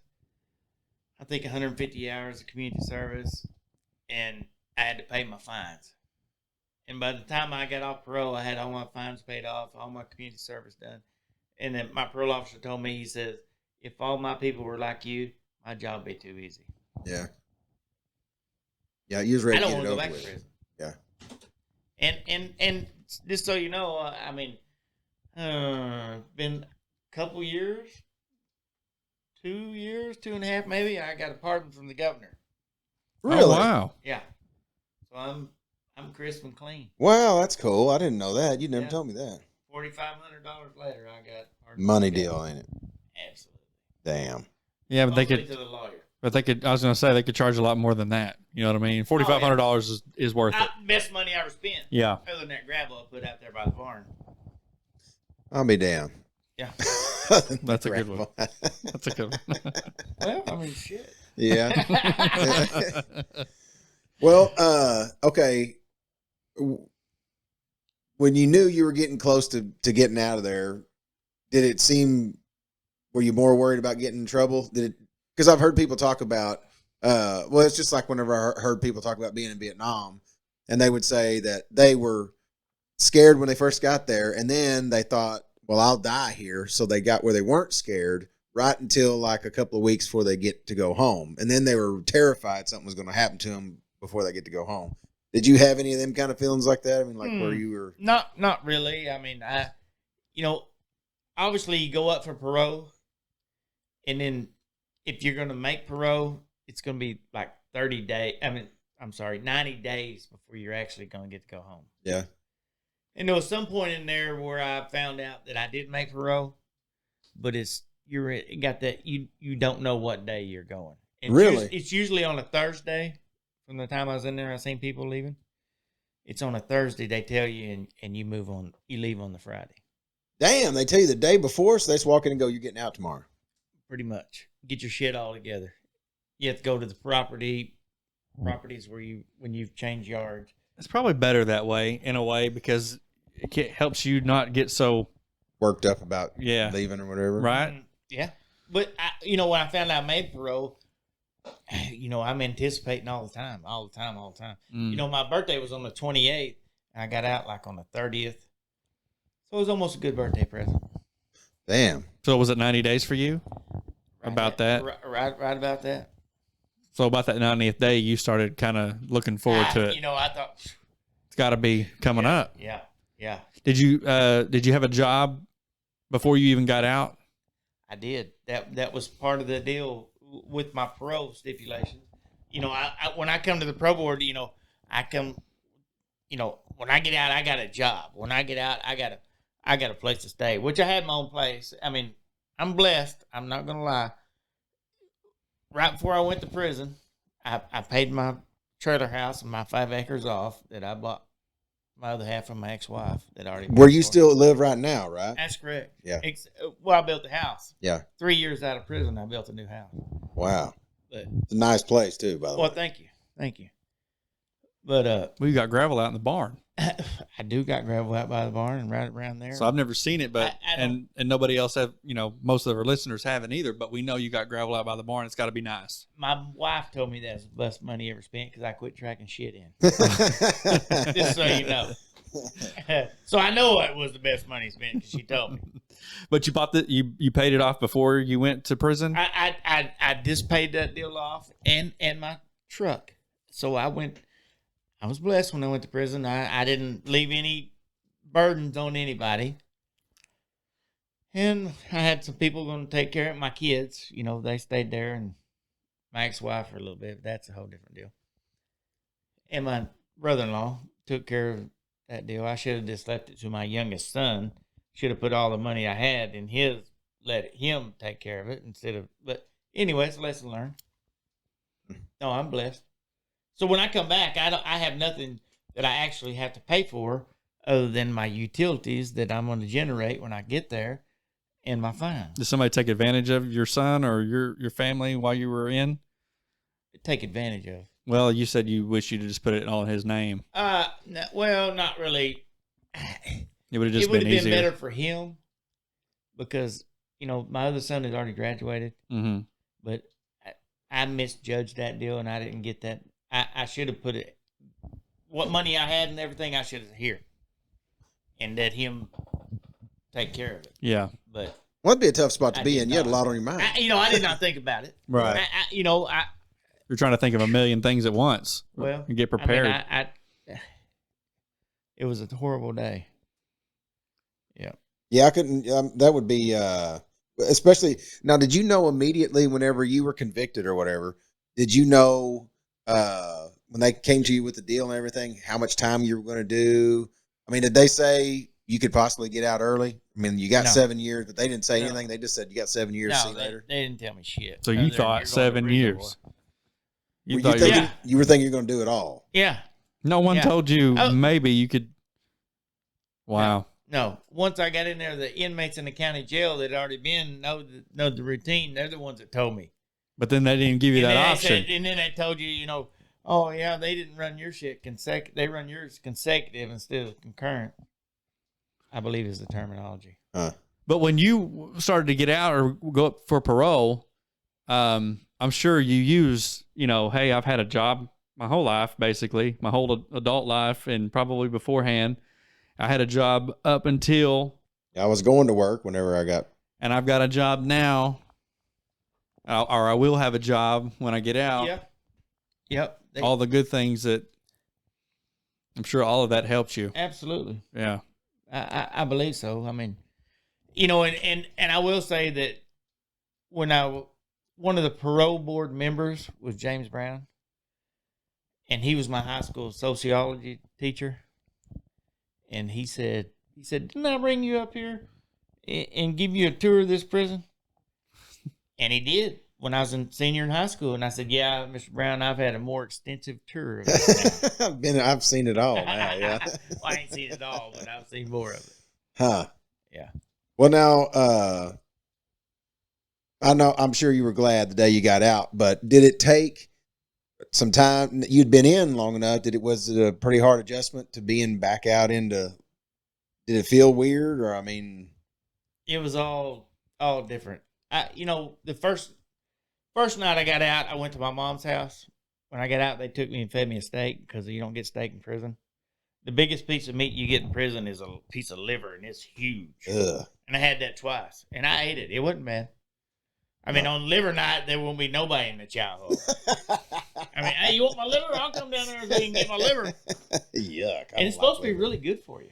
Yeah, I don't like liver, though. Right. It's supposed to be really good for you. But That's why it don't taste good.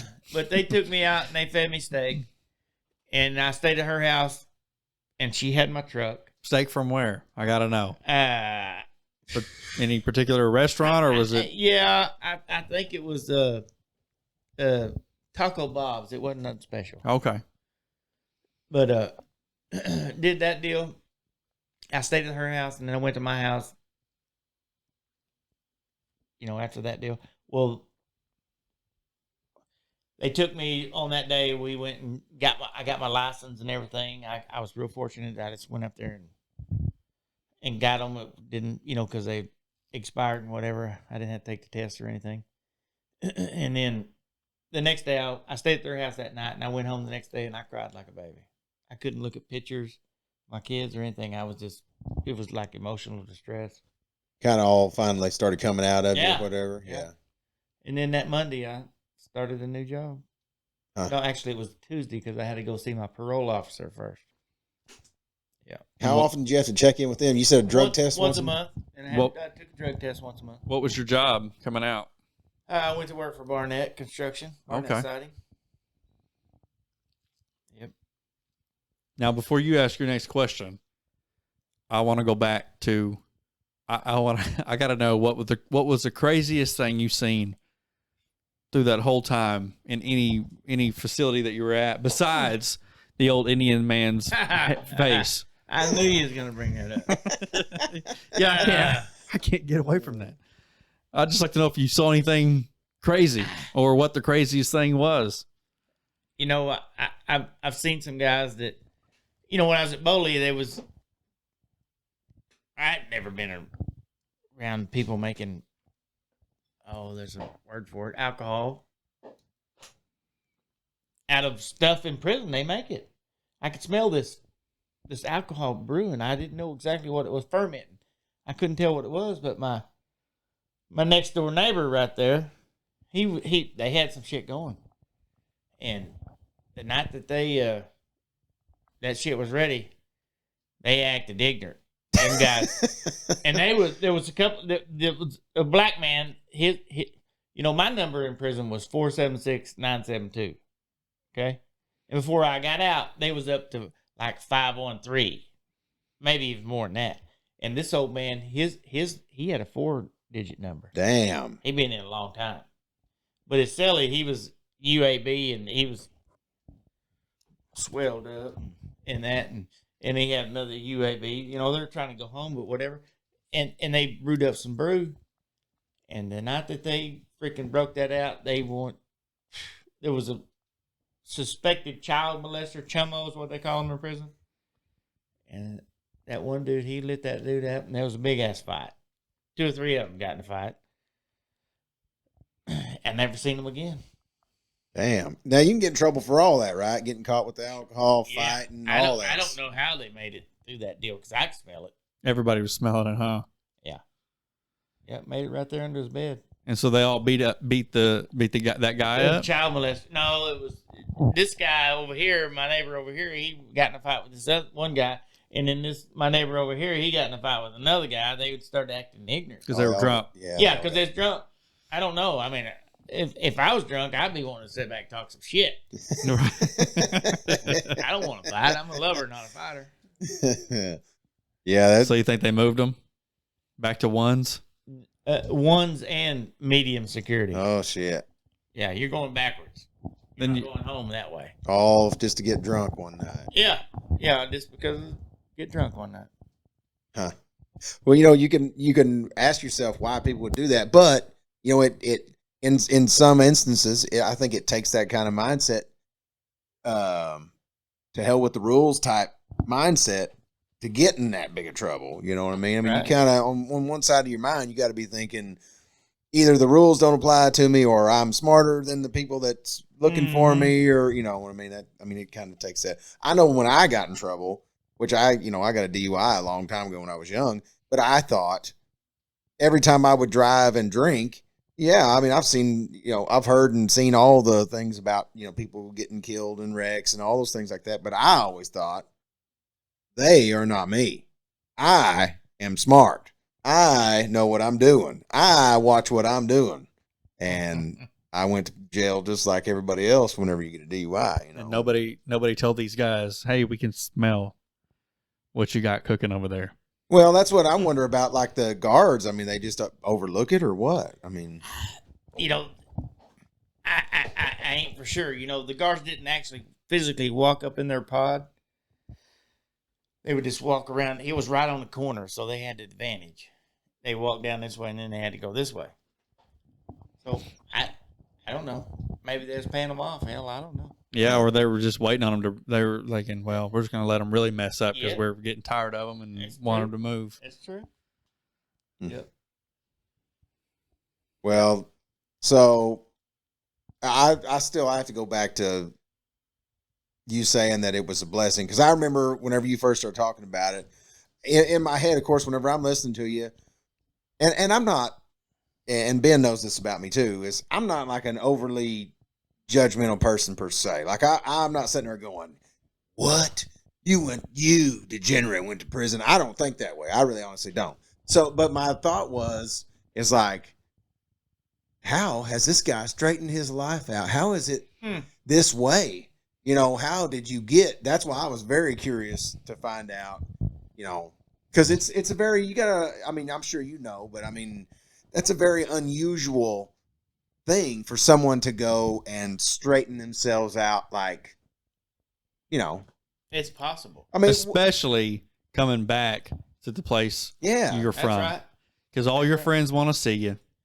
Right. And someone come running at you and going, you just got out, let's get high, let's have some fun. Oh, yeah. I was faced with some predicaments where I was right there with it, where they was doing it. Me and another guy was going out of town to work, but I didn't.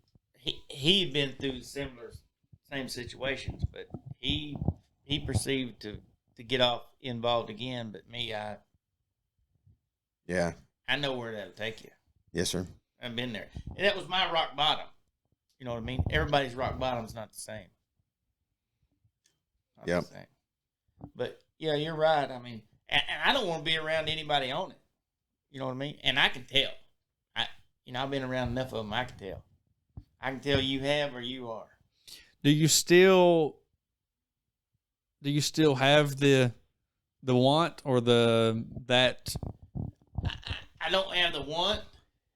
I will say that you're watching something on TV and maybe you see they're doing the dirty deed there, and just for a second you get that. Yeah, I ain't gonna lie. Yeah. But that's as far as it goes. That's on the front of my mind, but the back of my mind says, "Hey, you know where that'll take you, Donnie boy." Yeah, you done been there. Yeah. Yeah, I don't want to go back to waiting this line to get in that line. Yeah. Huh. Well, that's there's no way to look at it as it's not a success story. I'm sorry. It's just 100%. If you had to pick a scenario, to me, for someone to go through, not to make it anything less than what it was, I'm just saying, if it had to go that way for somebody, yours is textbook what I would assume people would want it to be, basically. You know what I mean? I appreciate that. Well, that's just me just getting to know you. I've known you since right before Christmas. So you don't know him, he said. Like 5 months. Well, I don't. I did say that, didn't I? I don't. Well, he knows that guy he works with. Well, I know this. I know before I knew anything about you being in trouble or anything, I had already we drove by your house once, so I knew, kind of from the outside how you lived. I could see the really nice place.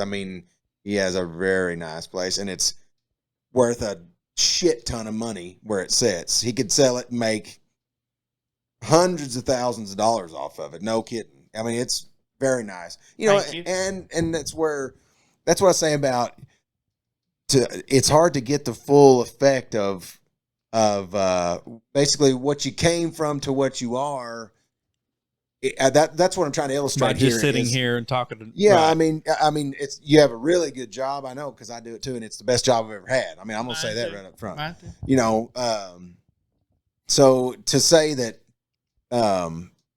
this is what if anyone ever hears this and they think that they want to say that just because somebody's been to prison that they're a certain type of person, then I got to call bullshit on it. I mean, I think you're living proof of that. Right. I agree. You know? Right.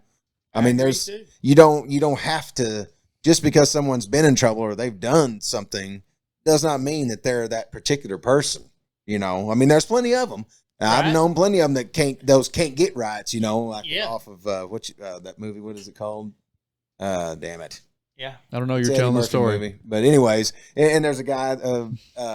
Life is the name of the movie. Matter of fact, that's right. That's right. And, and the guy's name is Can't Get Right. You know, and Eddie Murphy. Yeah, and there's people out there that are those people. You know, but you know, that's why I was just shocked. I just knew you were pulling my chain the whole time. I was like, this dude ain't never been to prison. He's full of shit. You know, right? He ain't never been in no trouble. He is, and you know, you do have the gift of gab. So I knew. I'm getting better. I thought I was getting my I'm getting better. But whenever you told me the story about the Indian man catching you, I knew then you No, can't make that shit up. Right. Yeah. I can still see his face. Yeah. Well. Yeah. I was gonna ask you a question, but it's okay. Go Well, well, sometimes when you're in the middle of it, does his face pop up in? Hell no. Hell no. Well, it is now. Only when I'm talking to Luke, I think about that. Okay. Well, I appreciate that honor. You would have never thought of that question, right? No, I wouldn't have. It's funny though. Yeah. It's funny. No, it's a good question, damn it. Yeah. I very rarely think of that old man. Unless he was all right. I mean, right. He just accidentally walked in. Right. Yeah, caught me at a bad moment. Yeah. Oh yeah. I've been waiting for months for you to be able to tell that story on this podcast. Yeah, he has because he's told me. I was like, he goes, you this wait. guy's He has got a story. Yeah. I'm telling you, man, it's one of the funniest things I've ever heard in my life. It's kind of embarrassing, but on the second hand, hell, I'm human. Right. Yeah, that's right. That's what I'm saying about, and that's one of the biggest points about the story that you've told so far to me is, I mean, over and over again, it just, even as you're telling it, is people are just people. You know, I think it's a mistake for someone to think that they're something more than somebody else. I mean, you're susceptible to making bad choices like anybody else is. That could have been you. I'm telling you, it's a wonder at times in my life that it hadn't been me. Well, you know, much as you're a dry tweaker, it sure has. Well, that's and being scared of getting in trouble was the only thing that kept me from it. I think them prison stories is the only thing that kept you from doing it. You may be right. Well, that time I went to jail, I'm telling you, I didn't belong there. Yeah, you know what I mean. I'm too soft. I ain't got there's no reason for me to be in there. I don't belong there. You know, I didn't even want to talk to anybody. I didn't speak a word to anybody until they wanted my food, and I let them have my food. I didn't do like on Life where he goes, you tell him to get his own cornbread. I gave him my cornbread. You just give him your food? Damn right I did. I didn't trust the trustees not to do something to it. Oh, yeah, okay. That's what I told Donnie. I had all these preconceived notions about how things were done. And, you know, you got people in there that, in my head, I'm thinking, well, they don't care about anything. You know, they're getting trusted. They've done whatever it takes to get trusted by the people in charge to fix your food. And they're just thinking, well, this guy's just an old convict like me, you know. I'll put a little special sauce in there and laugh about it. You know what I mean? So all I could think was, I'm not eating nothing in here. Hey, you know? The only thing about being in that chow hall is you get extra privileges, eating wise. Oh yeah. Yeah. And was your job always in the chow hall? I mean, no. Even when you came to Jackie Brandon? No, I worked on the farm. Yeah, but when you went out to the farm, you had to be hungry then. You're like, dang it, I wish I was back in the chow line. Kind of. They send you a lunch. You when you walk through that gate, you grab your sack, and it's got an apple. It's got a bologna sandwich in it. Oh, my gosh. So you're like, Green man, bologna. I'm at. It's pretty good. I worked on a farm, so we had, in the summertime, we had a little garden. Oh, okay. So you go get you some tomatoes or whatever. Yeah, man, That wouldn't be better. bad. No, that would be wouldn't be Well, I probably mean, that was one of my highlights of prison, other than that one time I got caught masturbating. That's a highlight for me for sure. You've been caught before, too. No, but I'll never forget your story. I won't either for as long I'm as going I to ask live. your wife here in a minute. Yeah. Well, now you got me thinking about whenever you were working on the farm real quick. I don't want to. Yeah, because you skipped right over Bowley. Well, I know. I worked on the farm in both places. Oh, you did? Yeah. I don't know where Bowley is. Kitchen in both places. Prague, Oklahoma. Oh, okay. You know, actually, it's east of Prague, Oklahoma. Okay. Yeah. I knew about that place. They had a bank there one time. Bonnie and Clyde. Oh, okay. Yep. Wow. Yep. They got an all-black rodeo there.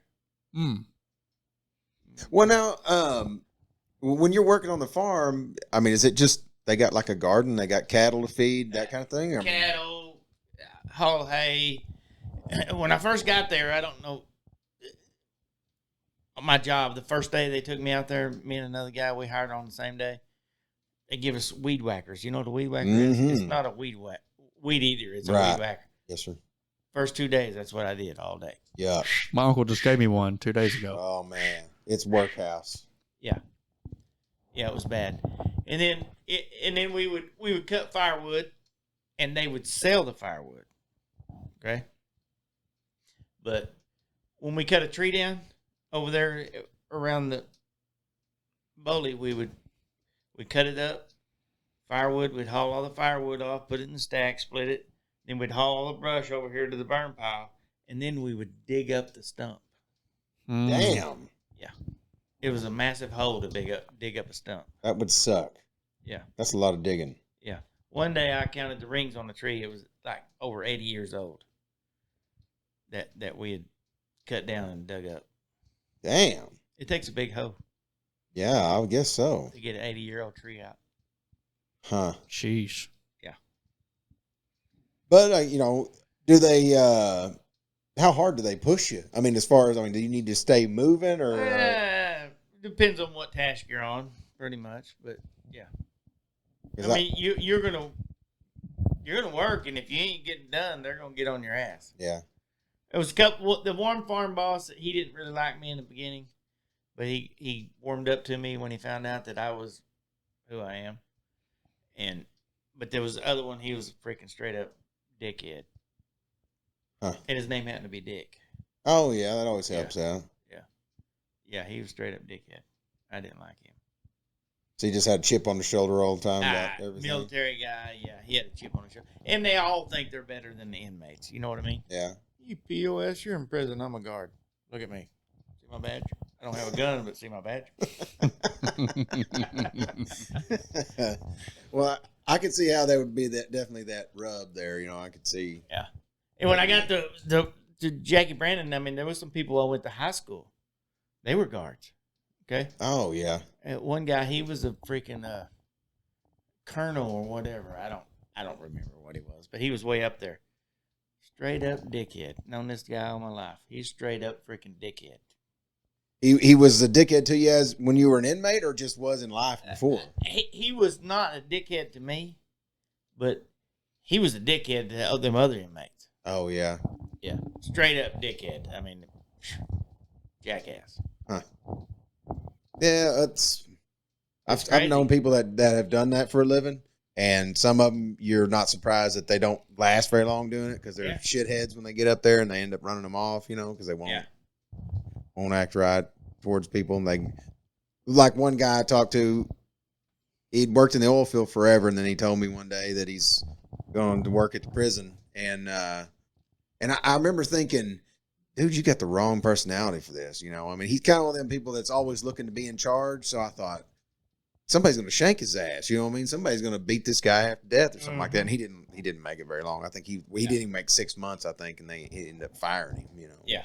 The police, they got the power of the pen. They got to do is write you up, and that's going to add days onto your sentence. Yeah, they do got you in a spot. And and some of them know how to abuse it. But there's also some of them that they know how to get along with people. Right. Did you ever get written up for anything? Almost. Oh. Almost. Like I said before when I was at Jackie Brandon, my house was right here. And straight across the hallway was the bathroom. Okay, remember I told you count time? Yeah. You better be on your bunk because they're going to come in and they're going to... Otherwise, you're escapee. You're going to face escape. Well, as soon as they leave, I got pissed. I would go right over there and piss, come back to my house. And before I get back in there, that guard backtracks. Little jackass. Yeah. And they took it up. I had to go see the unit manager. Damn. And she had it all on paper, and she said, one more time, I see you in here one more time, I'm going to send this on through. But that's as close as I got to getting rode up. I was in prison to get out. I wouldn't crash dummy in. I mean, I did some stupid shit, don't get me wrong. Did you explain yourself? Like, I just needed to pee, and I was in there? Pretty much. I mean, hell, I'm right there. I mean, I realize it's count time, but they've already counted. And in a few minutes, they're going to say, count's clear. And, then you can move around. They hadn't cleared it yet? They hadn't cleared count. You're supposed to stay on your bunk until they clear count. Yeah. That was probably normal for people to do that, right? Pretty much. You say I've seen somebody do it. Yeah. But, I mean, you got to piss, you got to piss. Mm-hmm. I was going to say, if they'd already counted me, I would assume, like you said, they're already gone. Like, hell, might as well go back to normal or whatever. Rules are rules, and I'm above you. Yeah. Because you're inmate, I'm police. I almost wore my shirt that said inmate on the back of it. Do you have one? A couple. Why wouldn't he? Do they let you take your shit home? Well, kind of heisted it a little bit. Oh, yeah. Memories, huh? Well, I wanted to just make sure people knew. I want to scare people like you. I'd wear my inmate shirt. Say, oh. Look at my back. See that boy? I've always wanted to go out by the prison and hitchhike and just video it. Video it. See what happens? Video so it it's for a good the way podcast. to end up in that motherfucker. Yeah. Is what that is. Maybe you should wear my inmate shirt when you do that. I'm not kidding. I'm serious. I think it would be a great skit. No Put way. some horns on and get out there and start hitchhiking. Dude, Hell it would no. be hilarious. Oh, yeah. You know what you It might get? be pretty good. Yeah. You'll get somebody, one of those cops will come out there and say, "This is not a funny joke," And I would you're say- gonna go to jail for a day. I or would some say- shit. You know what Nah, I they mean? probably wouldn't put you in jail. I would say it's a funny joke. They'd want to know what your number was. Hey, well, what's your number? No, it'd be like, I'd yeah, say we're actually looking for somebody. 6969, Yeah. bitch. Yeah. You're old, ain't you? You've been in prison a long time. Mine's 476-972. You ain't gonna forget that, huh? I haven't yet. I want to. I forgot a lot of stuff, but and I think what's weird is I had dreams. I even had deja vu of prison, where I was in prison and something happened right there, and I'd seen that in my head before. It was like a dream. Huh. And sometimes I still dream about prison. Really? Not like I used to, but yeah, sometimes I still have dreams. That you're still in there or whatever? It's a great feeling when What's weird, it'll be more like doing drugs, and I can't do that. I'll go back to prison. Oh shit, yeah. I mean, I'll be afraid, but sometimes I still go ahead and do it during the dream, but sometimes I don't. I bet you're glad when you wake up. I was gonna say, isn't it a great feeling shit. when- Hey, wake up. it's a freaking relief. yeah. Yeah. I didn't really do no dope. Yeah. I'm still good. Yeah. Yeah, it's kind of weird. Hell yeah. Well, that's a major event in your life. So I don't see how that wouldn't almost tattoo that in your mind, as something that would always be there. Yeah. I mean, you have dreams, don't you? Yeah. Me too. You ever have a prison dream? No. You never been have you? I had a dream I was in jail before. Yeah. I don't remember the dream exactly, but I remember thinking when I woke up, thank God that was a dream. The ultimate relief of, it's better than, oh, I'm not dead. I mean, it was that good, like, oh God. Because I was terrified when I was in jail. I don't know. Like I said, I wouldn't be good. I'd have breakdowns every day or some shit. You know what I mean? Cats like that, I'd probably be terrified too. Yeah. Yeah. They're like, ugh. Well, according to him. Hey, dude. He's got a flat ass. I'm telling you right now, you don't want to go in there. That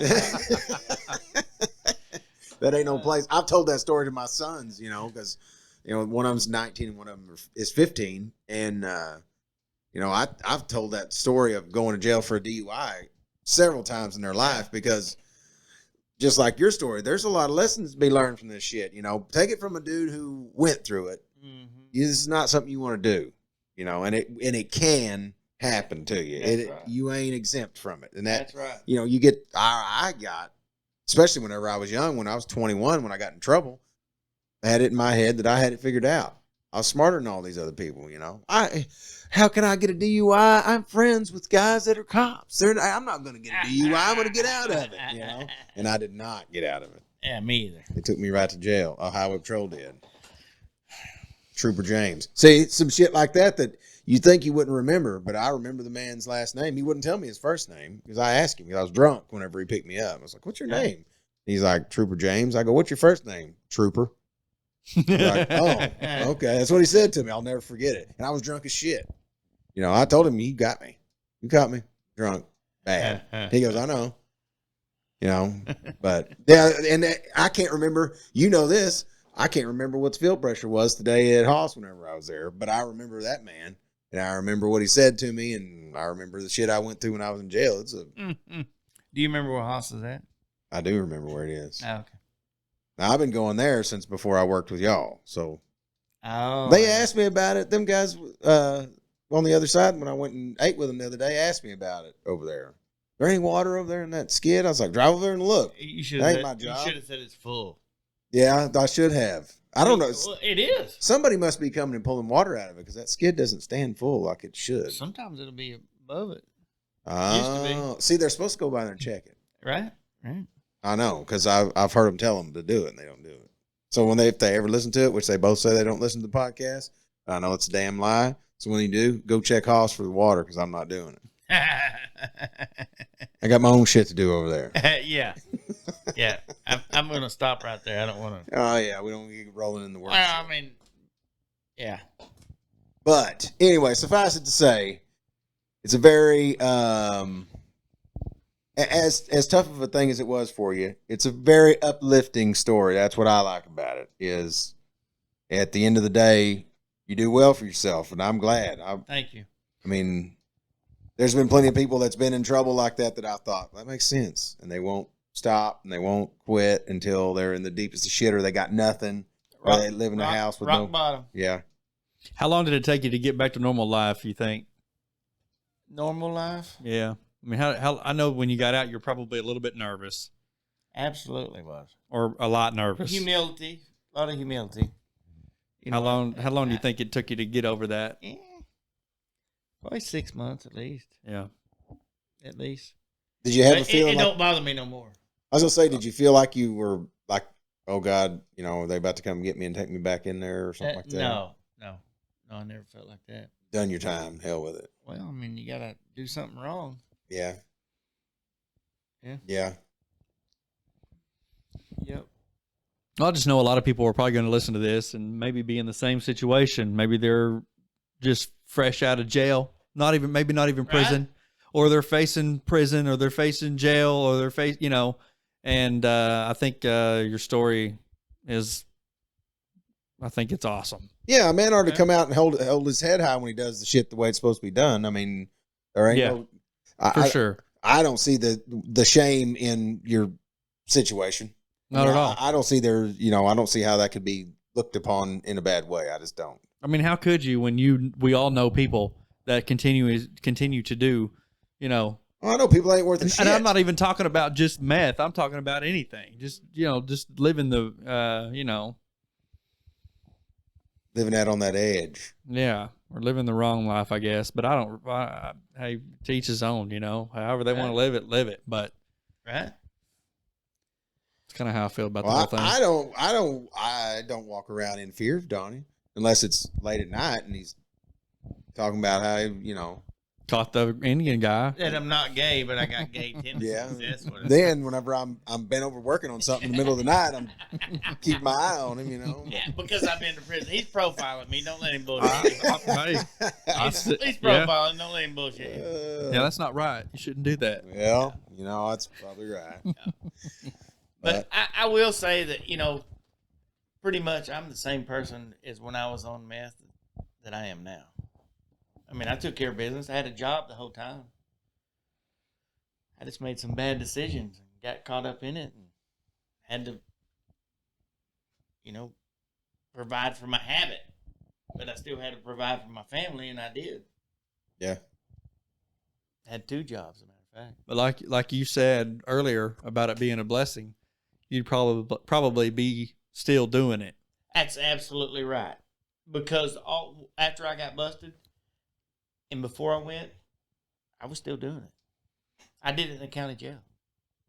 I did it the day I left for prison. That was the last day I did it. You think it would have got a lot worse as far as use and maybe other things you would have? Yeah, was your life getting more that way like before you got busted? I mean, were you starting to kind of let things fall between the cracks or anything like that, or were you just kind of maintaining? I'm maintaining. Was you running around a lot, or was you? What do you mean running around? Just typically, if you would have been home, you know, watching TV, but instead you were out doing something else because of Fishing or whatever. Well, I was Or thinking about fishing. moving drugs or something like that. Right. I mean, you had to been selling it or whatever. So. When you're doing that deal and then you start cooking it, which I cook some, I mean, you're looking for the ingredients to cook it all the time. You're looking for it itself. You know what I mean? Trying to keep the game going or whatever. Absolutely. I was cooking it because I got tired of getting that bullshit. You know what I mean? And then a guy showed me how to cook it. That was a whole different addiction right there itself. It's kind of that Walter White deal, like Breaking Bad. perfecting your craft, right? Maybe. I don't know if I was that good, but it was. Well, that's what I'm saying is you were trying to perfect it. Sure. Yep. And there's so many different ingredients.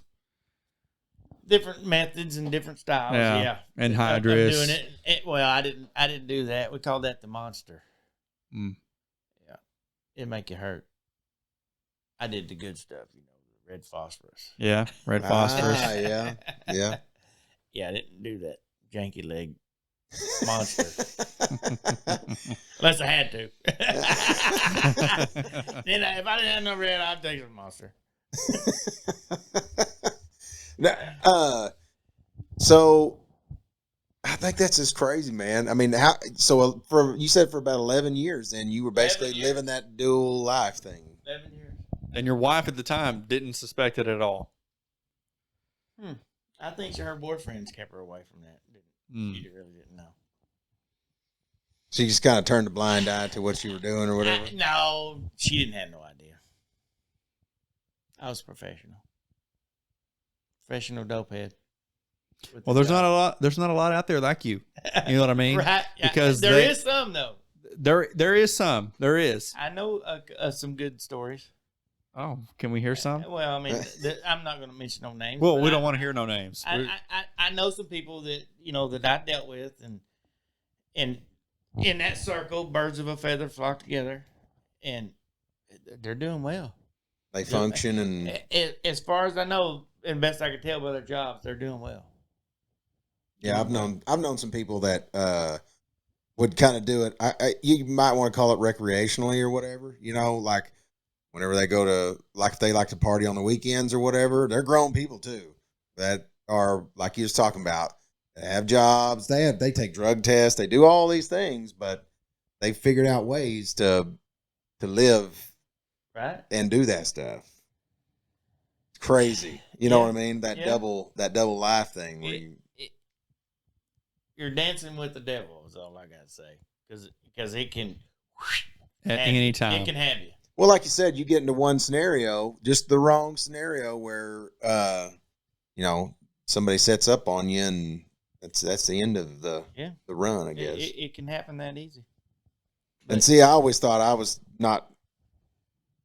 That's why I wouldn't do it, because everybody I ever knew. I always knew idiots that were doing it though. They were constantly getting caught, constantly getting in trouble, and it ruined everybody's life. So I was always like, I'm not. Well, that's good. And it seems like they're doing a little bit more than anybody else, Well, that's what I mean about, whenever I've had it offered, the people that offered it to me, I was just like, I don't want to live like this. I'd be at some fucking ramshackle place with barely had electricity and cigarette holes and everything's, and I'm like, they're like, hey man, you want a bump? They're lining it up over there. And I'm like, I came here to buy pot. I didn't come here for this shit. You know what I mean? No, thank you. That's been a long time ago. I mean, that's many years ago, but yeah, you look around and you think, I don't want this for myself. So I thought that's the only way that it was like it sucked the life out of everything it touched and what in my head, so it will. That's good. But that's why I say about you didn't. That's the only thing that stopped me. Not that I looked at it as bad, because whenever I was first out of high school, I didn't look at anything as bad. I mean, I was just like, whatever we want to do any given day, so it wasn't because I was such a great guy that I didn't do it or whatever. Well, I'm wondering what the difference is to somebody like you who could maintain versus somebody who can't. And, a lot of them, they may have a good job at one point and they can just, they're just using it to get by. But all of a sudden they don't have a job anymore. They don't have any teeth anymore. Mm-hmm. And they're stealing stuff because they don't, they've got to maintain the habit. Yep. And so I've always wondered what the difference was. Just in personality. Hard to call. I mean, we're all different, but same but different. I mean, some people are strong-minded, some weak-minded. I mean, I don't know. Yeah. I know that it will get you and make you. Your whole focus will be on getting some more. Yeah. That's what I've always noticed too. People get obsessed with it, like not just doing it, with having it, looking for it. It's like that's all they do, Yeah. Do you have any opinions on legalizing it? Oh, hell no. Hell no. Absolutely not. Hitler's the one that started that deal. He wanted just legalizing everything? No, Hitler, he wanted a soldier that could go all day and all night and not eat very much. And that's what it'll do to you. That's where it originally come from. His scientists. It's funny. What I've been told. There's a lot of in the 50s, like 40s and 50s. There was a bunch of experiments done with all kinds of LSD and everything else. Where they were testing. Some of it was military testing that it's come out because they were trying to see if they could give it to troops to get more. They're still testing. Yeah, to see if they could get more. What would you say? Performance out of it. I think that's just crazy. Well, it'll make you perform.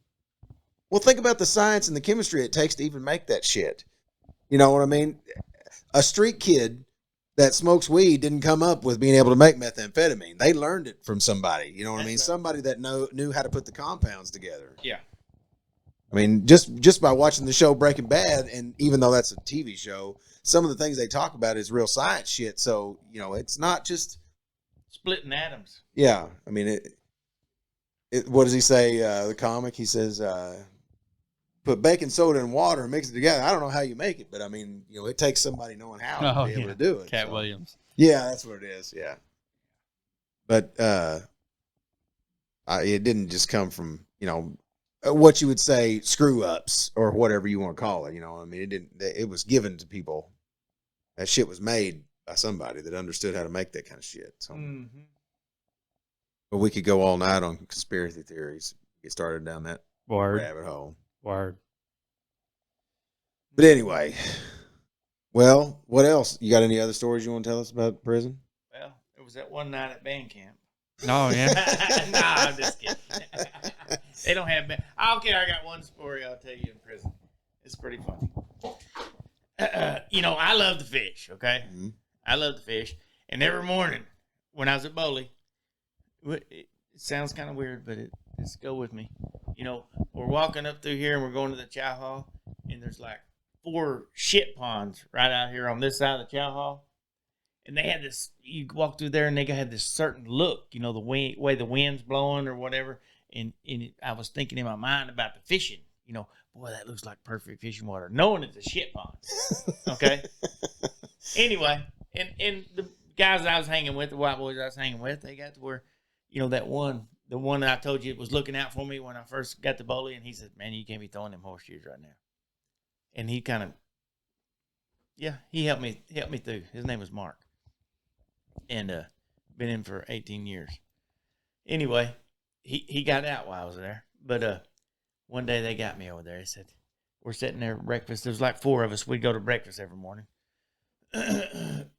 And he said to that one guy, I'm the fish. I'm the new guy. And he said to that other, he says, "Have you signed up for the fishing trip?" And when they said that, I went, like, "Yes." He said, "No, I haven't." He said, he said, "You fish, buddy?" They call me buddy in prison. Did you sign up? I said, "No, I didn't know they had one." "Yeah, you go to the unit manager's office and sign up for a fishing trip." My God. Thinking, I'm doing this. I love to fish. You know what I mean? The pond, I'm coming over to eat breakfast and it looks this perfect. I'm thinking, well, I went up there one day at the unit manager's office. After that, wasn't that day, but it was like the next day. I told him, I said, "I want to sign up for the fishing trip." And he said, "Hey," and in his office. Because he knew you were serious. Yeah, in the unit manager's office, they turn around like this, and they got a window they can see out over the pod, see everything going. And there's a pod on the other side they can see over there. And he turned around, he looked out there to see if them other inmates was out there looking. He said, "Boy, you're in prison. They ain't no fishing trip." He knew that they got me. He looked out there to see if they was laughing and carrying on. Yeah. He said, "Boy, you in prison. You ain't getting to go fishing." Yeah. They call me Fish from then on. Yeah. What's up, Fish? Hey, Fish. Yeah. Yeah, Donnie will do that shit to you in live too. Funny. He'll send me on why I have to watch myself. Come on, I wouldn't do you. Yeah, you give me some bullshit. Yeah. You bullshit. Sending you on a fishing trip. It doesn't matter what it tells me. I always weigh it every time. If he tells me something is a certain way, I always think, is he trying to, make me look like a jackass here? Let me make sure. Yeah, because I feel like he could keep a straight face pretty Damn dang sure good. can. As good-natured as he is, he can be serious. That's a funny thing about his personality, because he can change and be serious real quick, Right. and change Learned that back. from my ex-wife. Oh, yeah. Well, that's what I have to watch him, because sometimes he'll use that switch to make me believe some bullshit. You know what I mean? He'll be real, no, And so I watch him, because he'll end up laughing. He can't hold it eventually. Or smiling or something like that. Well, he don't want to think he'll it. say that. I think he says that. I think he could hold it. I think he could hold it. He just don't want to. He don't want to send you down that hole. Well, he likes to jack with me, though. That's fine. I do. I expect. He's not going to let you go that far. No. Like with Greg Cecil, Yeah. he told me, he's like, "Hey, I need you to climb up in that duct system, with all that insulation and stuff in it." We was at the Tallahassee store, which burned down. We were all putting brand new air conditioner unit in it, and he was serious. Okay. And I looked up at it and I was like, man, I know he's BSing me, but he's got a straight look on his face. And I just kind of stood there for a second and he started laughing. And I was like, oh my gosh, dude. Shit. He sent me into Mini when I worked for him, all kinds of stuff like that. I didn't need to go up there though. You probably need to go up there. Yeah. I had or to. He didn't like you. He liked me. I felt like he liked me, maybe. Hey, I was going to ask you too. Okay, Mark, the guy that you got to be buddies with, do you keep in contact with him? Yeah, I wanted to ask that too. No. You don't have anything to do None with of him? them. Nobody. No, there was Not even the Indian guy? No. Okay. Other than that one time. There was one guy, old man named Jack. He was in there 5 times for DUIs all the time. I called him a couple times, and then that was it. Huh. He's a pretty good old man. Yep. What was Mark in there for? He's in there that long in minimum security. He worked his way down. Oh, okay. So he had some big trouble that he got. Remember I told you people when they get the minimum they want to act right because they're trying to go home. Yeah. Yeah. When you're up there and them other ones medium and you may not care. Yeah. I can't I can't remember. I was just wondering if he had been in minimum all them years, why he got 18 years of minimum. It's like, damn. He wasn't in minimum. He started behind the wall somewhere. Okay. Did your sons visit you a lot while you were in there? I had visitors. My mother and stepdad came religiously every other week. Wow. Yep. And my mother put me money on the books where I'd go to canteen and get my ice cream. Well, see, I attribute my brother in his days. I probably shouldn't say it that way.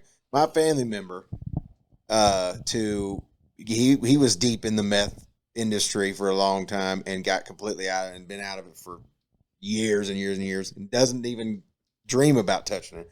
But I attribute our mother to him eventually seeing that ain't what he needs to be doing. You know, he didn't go to prison, thank goodness. But I think that one of the big differences we was talking about a while ago, I wonder what the difference is, you know, having somebody there, having a praying mother and somebody that's worried about you all the time and knowing that you got that out there. There's a lot of people that's in that stuff that don't have that. That's right. They ain't got nobody. No support.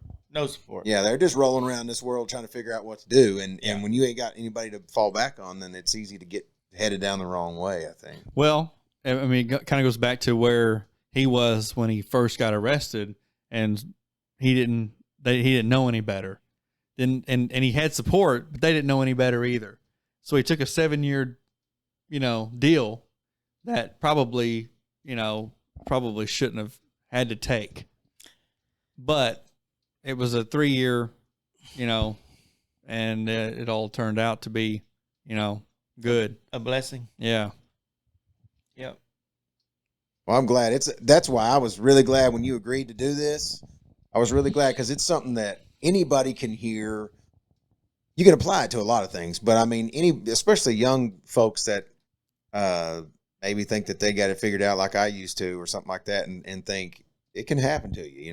This is our best one yet.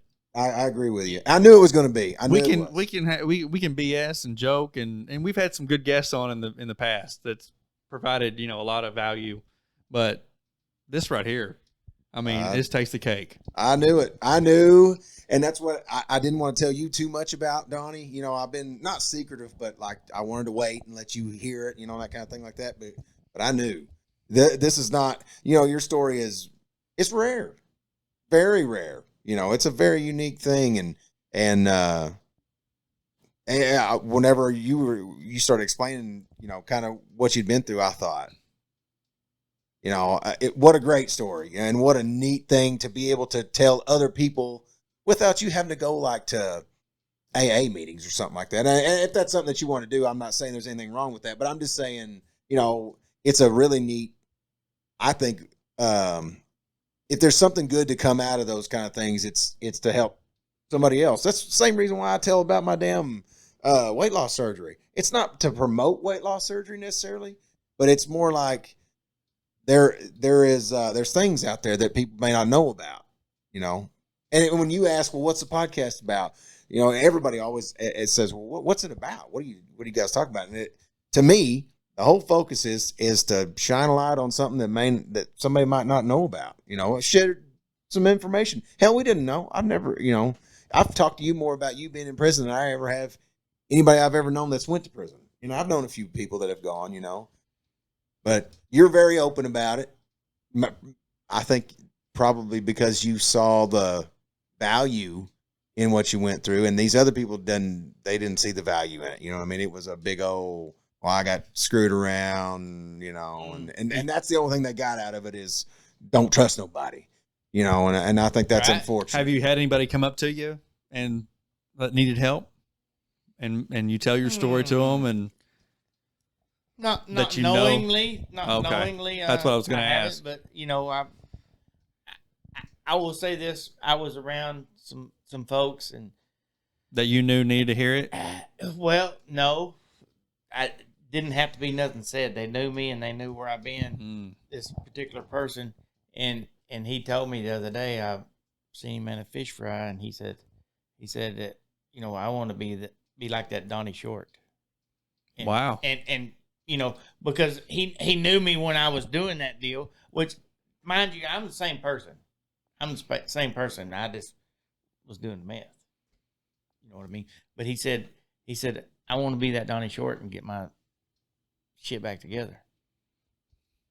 It made me feel well. Hell yeah. Yeah. I mean, and if I could be that inspiration to anybody on this deal, man, let it be. Yeah. I agree 100%. Because there's life after meth. If you want it, Right. if you want it, it's there. I mean, Yep. just say no. And I've been blessed, like I said, pardon from the governor and all that. Yeah. Yeah, I mean, it's almost like a full circle thing. It's almost like a movie. Especially, I know more about it now, right at this moment, than I've ever known yet. And it is like, it would make a hellacious movie. You know what I mean? That story is just, it's almost unheard of. You know what I mean? Yeah, right up to the old Indian man. Yeah, well, that's what I was going to say. The main thing that I've taken away from it is I make sure that damn door's locked. You know what I mean? You're in prison, boy. There ain't no locks for doors. In my life, the way my life is shaped, It's kind of like there ain't no fishing. You ain't going fishing. You're in prison. the old reality check. Yeah. It's I appreciate you doing it. I'm glad that you're open enough about it. Because there's plenty of people that are kind of private about it. One guy that I know is very private, but he went to, I think he was in medium security, and I think he's probably seen and done some things that he's not very proud of, so he's kind of standoffish about it. Right.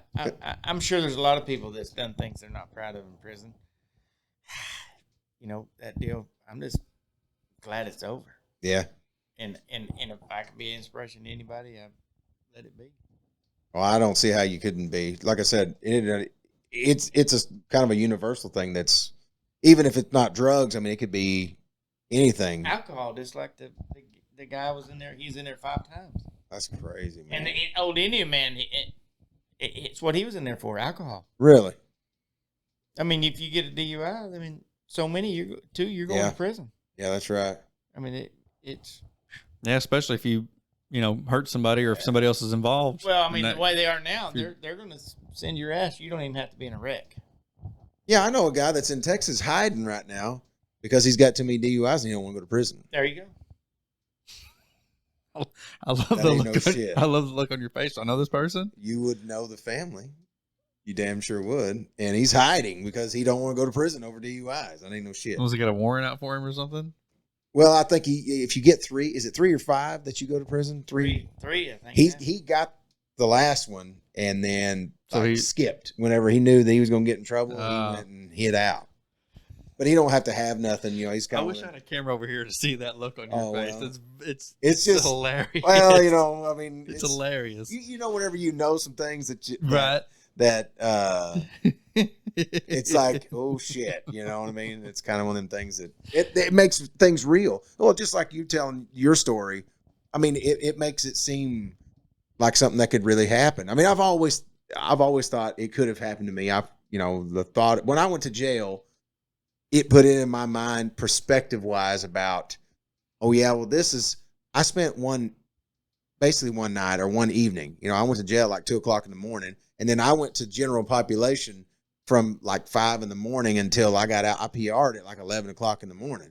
So I didn't spend just a little while in there. So the thought of, take that and put it on steroids, to the next level. That reaction of it, I mean, it made it real, but not as real as a guy I work with every day. I mean, that's I want to get back to the fish fry you were just at. I want to know how I get invited to these fish fries or where they're at. You got to know how to fish. I know how to fish. Yeah, he won't give me no fish. But probably not that good. I need to check your freezer and see if you really know how to fish.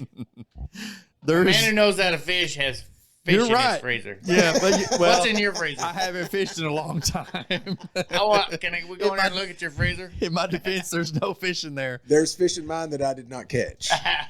There actually might be a little bit of fish in mine, but it's not from what tilapia. No. You might have. No, I love to fish. You might have you No. I like to eat bass. Yeah. I'm not a bass. Mm-mm. I was just bitching about this a couple days ago. You don't like bat? Eat bat? Mm-mm. What do you like? Perch and crappie. Period. Who eats perch? Everybody that likes fish. Someone from Bowlegs. I'm telling you. You know why he likes perch? Because you told him? Anybody can catch perch. No, That's true. That is true. Because perch tastes good. And I think that's why I never ate perch, because it was just too easy. No, I ate perch the first time I was already grown, because everybody, whenever I was growing up, ate catfish or they ate crappie, period. Or they'd eat sand bass. And I didn't really particularly care for sand bass. But I was at work, and people were frying fish one day, and I grabbed a piece while I was walking by. They were like, "You can have all this fish you want," whatever. So I reached. I was like, "Man, that's good. What is that, crappie?" They're like, "No, it's perch." And I said, "Really?" And it was in small pieces. So I was like, well, which of this is perch? You know, and they're like this. So I'd try a little crappie, try a little perch. I was like, perch is delicious. It's like quail. I mean, it's good. Quail is so good, but you get just a little bit, Yeah. you know. Yeah. So it's not worth it to me. Yeah. Well, that's why you got to have somebody that fishes that will give you fish. I like Donnie's catfish. not one of those people. He won't give you fish. I just don't brought like- you some eggs a while ago. You did give me some eggs. Hey, when kind you of start eggs? making a hand, I might That's give how. you some fish. Damn. Well, I'm never gonna get any fish then. Hey, the less I have make to a do- hand. Really? Yeah. Yeah. but you're Look at them a- hands. a Look at his hands. Left hand. His You'll- hands are softer than my Oh, butt. I'm telling you right now, he's got the softest hands you ever seen in your life. Oh yeah. You talk about somebody. Anybody That, that's got one of them ain't got no working man hands. Yeah. It's true, but I can't wait, dude. We can have some friends that I'm gonna make sure sees what you just said if they don't see a minute of this damn podcast. hey man, I love to race, okay? If you're I listening, can't tell you're racing. Where's that thing? well it's on its back right now. Where's the because- wheels? Where's the wheels? Oh no, Where's the wheels? in his mind. That's where They're on that virtual. screen. They're Where's the virtual. wheels? They're virtual. Hey, I'll tell you what, if you yeah. walk by and grab a Is piece that the of steering wheel? no, the steering wheel's on it right Oh, now. that's another He car got up steering there. wheel's isn't it? on it. That's another car. That's up the one there. I had when I was about right out of high school. Oh, you graduated. It. Yeah, I graduated. That was when he was a thing. level 1. He's a level 4 now. You getting 4 for 1, are you? I got more wheels up there. Oh shit. Yeah, level 2 and 3 up Oh there. golly. Yeah, full-time job. Looks like if I Racing. had your money, I'd probably burn mine.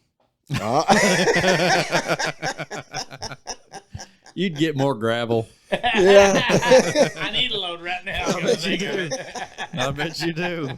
I do. My wife's been taking this shortcut right up through there. And Oh, I got on a ranch for years, and now I started using it, so I got to get some gravel. Yeah, it's a nice place over there, man. That's what Thank you. He took me by there one day, and I've been by there before. I just didn't know, of course, know who lived there or whatever. And got some ponds out there. I got a couple, 2 little ponds. Mm. Nothing to speak of. So where do you like to fish at? And Like, and in not I'm not asking for your spot. I just want to know. I know You mean drop you In the drop you wa- a point in the drop you water. A pin? Yeah. You mean drop you a pin? All my sweet spots. that lake you follow. You like Yeah. to Yeah. got a Right, boat to go I out there. live. I live close to Bug Tussle, so I'm. Oh, okay. he'll tell me spots every now and then, but because he knows I don't fish. Yeah. You know what I mean? He'll say, "Oh yeah, there's good fishing over there," but anyway, and he'll go Right. on to the, you know. I mean, he's no threat. Anyway. Yeah. Right, really. He Even knows if I he don't was fish. fishing. Yeah, he's seen me walk around. He knows I can't Yeah. fish. My God, he can't fish. Look, he can't even do this. Yeah, he don't even know how to remember to shut a valve. He's not going to be fishing. So you like to bass fish mostly? It's- Sure, I like crappie fish, bass fish. I like catfish. It's all fun. You ever catch any? Maybe you ought to get you a fishing game. Try it. Oh, It might be shit. better than racing. No, it's not better than racing. But I love to fish. I'd rather I could fish all day long. Do you ever catch any walleye and you follow? Never have. I'm wondering I've if never there's attempted. is there walleye in it? I've heard tell, I've heard that there was. Because there is no better fish. but I don't, is it? Is that right? You've I've never eaten walleye. Yeah, What makes them better? Because they got them spiny teeth. maybe. I don't really know. I had walleye out of there was some walleye in Carlton. No, Wallace, Lake Wallace, I think. Like Wayne Wallace. Wayne Wallace? Yeah, I think there was some walleye in there when I was a kid. It seems like we caught some walleye in there. Maybe we caught some walleye in Sardis, but Well, they do come around every so when I often. really had walleye was when I was in Canada. Went on a fishing trip to Canada Yeah. and accidentally caught walleye. We were catching that northern pike, Yeah. and that's no fun. I mean, Northern it's, pike? yeah, it's not good to me. It was too bony, and it's like catching bass. You know, that's how you fish for it. But then we started trolling for walleye because after we caught walleye, it was the only thing I wanted to eat from then on. We yeah. took a float plane and landed, and they dropped us off, and we were in there. So it was and that's what we were eating was what we caught, Yeah. And my uncle and I, we accidentally caught a walleye, and oh my gosh, and trolling for them is no fun. You know what I mean? Because it's just like, you're just out there on the boat just trolling. And that's all I would do. I was like, I'm not fishing for anything else, dude. Well, if I was having to We're eat them, trolling. I definitely want to catch what I like. Yeah, for sure. Yeah. You haven't had any walleye? No, never have. I've never eaten it either. Never caught one. Never ate one. Wow. I've seen pictures of them. That surprises me. You seem like you'd fish for just about anything. Well, he probably does, but I think walleye is a lot of trolling. I think even around here it'd be the same way. What does trolling mean? What do you mean? How do you do that? I'm not familiar. You put your bait out there, and the boat is moving very slowly, and you're just holding your pole. Oh, you're kind of snagging then. Trolling. Just not. It's kind of like having a race car with no wheels. Using a troll motor, yeah. It's not really fishing. It is. It's really not. But I promise Well, they you call this. it trolling, not fishing. I promise you this. If you eat some walleye, that's be what you want to eat from now on. Right? I It ain't is. against trying it. It is. It's that good. I got to figure out who's got walleye. I don't even know. Well, I'll have to ask my uncle. He'll tell me. I could call him up. No, I can't because my phone's is the one that's videoing right now. But Are we going to have him on soon, by the Yeah. way? Okay, good. who's your uncle? Brian James. Brian James? Mm-hmm. From here? From Wilburton. Well, Is he kin to the sheriff? It was James? They call him BJ. That's Oh, his. God. That's his nickname. oh, Well, his God. friends call him BJ. I call him Uncle Bub. Oh, yeah. Okay. He was here last night cutting a stump down in my backyard. he? Yeah, while I was in Stigler.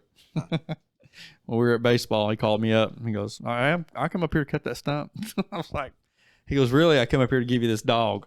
He brought that dog by my house. He didn't leave it And for he you? goes, and you got me, didn't you? And I said, you dang right I did. I said, I'm in Oh, Stigler. because you now you gotta cut the stump. Well, you don't got to, but he goes, it'd be a wasted trip if I didn't. I was like, yeah, that's right. He knows when Amy sees the dog, she's gonna want to keep it because she's been wanting a dog. I'm like, if we're gonna get a dog, we're gonna get a manly dog. A manly dog. What We're kind of gonna dog get was it? What kind of dog? It's did a you bring little in? bitty. Yorkie? It's something like I'll tell you that. something. I have a Yorkie that I I know love. you do. I was going to say But it ain't a something manly ugly, probably dog. nice. I want a German Shepherd or a, Oh, man. I'm telling you, I have a Yorkie that I love with every ounce of my being. I know you do. He lets her sleep on his head. Let me tell you I've something. seen it. Let me tell you something. Okay. Let me So tell you you something. can You never talk. really know a person. You can know? talk about my hands. You can talk about my race car, but there ain't no dog sleeping on my head. Hey, I rarely do this, but I love dogs. I would let a dog sleep on my head for real. I was sleepy whenever we got off work earlier, so I went home and I thought we're going to podcast in a little while. I need to take a nap, because I'm 45 years old now, or almost. Oh my god! So, Wow. I got to have my strength. I Gotta got to have a get my nap. strength. So I laid down with my Yorkie and I took about an hour nap before we came over here, and she laid right next to my head. This is a different guy than what I knew when I first met him because he hated dogs. I don't hate dogs. I grew up with them. I grew up with them in the house, and I didn't What like you them told having me you were gonna do that day, that dog that's hanging around Well, your I've killed work. dogs, yeah. But I mean, you can love dogs and kill them. No, you can't. Yeah, you can. Sure you can. See? No, he I'm killed not a him. dog killer, by no means. Right. Well, I would kill strays. If that, like at the aiming plant I used to work at. I don't want to up in talk about. Wagner, I don't want to talk about this. people dude, would drop 'cause dogs off there all the time. You're about to get our It's out in the middle of pod. nowhere. You're about to get our podcast shut down. Well, I mean, what do you- I don't want to get hate mail. I love dogs. Well, you gonna I let just them want stand out everybody there and to know. starve, or you gonna take? You know what I mean? What are you gonna do with them? They're not going to starve. They've That's- been here they were up longer than there- you have. they It's get kind up of like there and- everybody wondering who those buffalo belong to. Have you heard that? The buffalo that they Well- found, like 6 buffalo or whatever. And like, whose buffalo are these? Yeah, but you don't. This is their land, sir. They've been here a long time. Well, nobody dropped any Leave the buffalo off. buffalo for me. alone. Nobody That's dropped pretty the good. buffalo off, or I'd have probably shot one of them too. They dropped them damn dogs off, so I had to get rid of them. Especially if one growled at me whenever it ain't supposed to be Oh there. my gosh! Whenever I've If it been just working goes, there. brrr. I mean, it just wanted you to pet it. I've been working there for 3 or 4 years, and I get out, and this weird dog comes up here growling at me. How about those bears that were in Alderson? Did you see that? I did not, but a coworker told me about them. Yeah. Trent posted it in the group. I guess his coworker sent him the video, and Who- he's the one that took it. Who's Trent? Hardaway. He was a guest on the last show. He's Oh, been on yeah. a few Good friend of times. ours. Yeah. Yeah. We're all from Wilburton. Oh, I hate that. I know. But he sent the video to the chat. And I was like, dude, post that in the group because we got a Facebook group. Yeah. If you're not in there, you should get in there, everybody. Yeah. We also have a YouTube channel. If you're not subscribed to our YouTube channel, I Don't Drink Coffee Podcast. Even though Donnie don't Get want to be on on, there. he doesn't want to be on the YouTube channel. He didn't. No, want to be he didn't want to be on He video. wanted to be audio only, not visual. I did, but it looked like you took my video anyway. Yeah, Yeah. we did. I mean, With hair it's like over. that? I'm over it now. I know. Yeah. I knew it was a trick. Long, beautiful By hair. the time we switched Yeah, from there look to at those- there, I knew this still was getting shady. Look at Yeah, a man that has long hair like that has got to want to be on camera. No, we did. Come on. We did change venues. I'm in on between. it. I'm in between hairdos. Oh, you are? Yeah. What? Are you gonna get it cut? No, Oh, okay, I didn't think so. not until they You're in make me. between personalities too, right? Well, Is that what you said earlier? I'm. You never know which one you're talking to. Yeah, Yeah. that's a fact. He can switch back and forth pretty. I was pretty telling quick. LJ, I thought you could be a rodeo clown. Have you ever thought about I that? could have been. I think you still could be. Well, I can I'm not get you as hooked up. agile as I used to be. It would That's take- true. I'm older Well, I than don't you know. young fellas. In I the don't know. methamphetamine days, you probably could have been a good one. Oh, Could have moved shoot. around. And, You could have went from I rodeo to didn't rode the rodeo to bull. rodeo. yeah. I didn't rode the bull. I rode a bull one time. Hey, I Oh, did. I'm a- I I'm a did bull ride in rider. ride. Hey, I did. I'll pull the video up and show you of him riding a bull. Oh, Just okay. wait till you What was see it? No, Mickey this It's Gillies or everything something? you think it's going to be. You know what I mean? I'm not. I don't even want to think about it no more. I don't even want to think about it no I had to more. turn my mic off. Well, okay. Yeah. In my defense, I didn't have a bull rope. I didn't have anything. I just got on bareback. Oh, tame bull. No, just let me show it to you. No, he It's- actually is.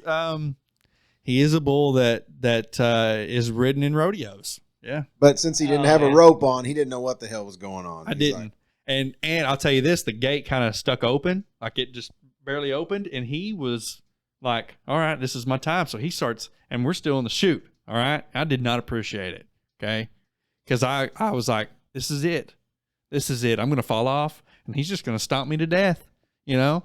So I was like, "Open that freaking gate." You know what I mean? It all happened in a split second. It just kind of hung up at first, and then just wait till I show you the video. It's exactly what you. we don't in your have to mind show right the now. video, sir. It is. I will make it. I available. am a bull rider. Yeah, actually, it's on. It's on YouTube, isn't it? I'll go delete it. No. I'll look at. You'll forget. I'm a bull rider. Okay. It is as special as you think it is. It's Close to 8 seconds. But anyways, I didn't have anything, you know.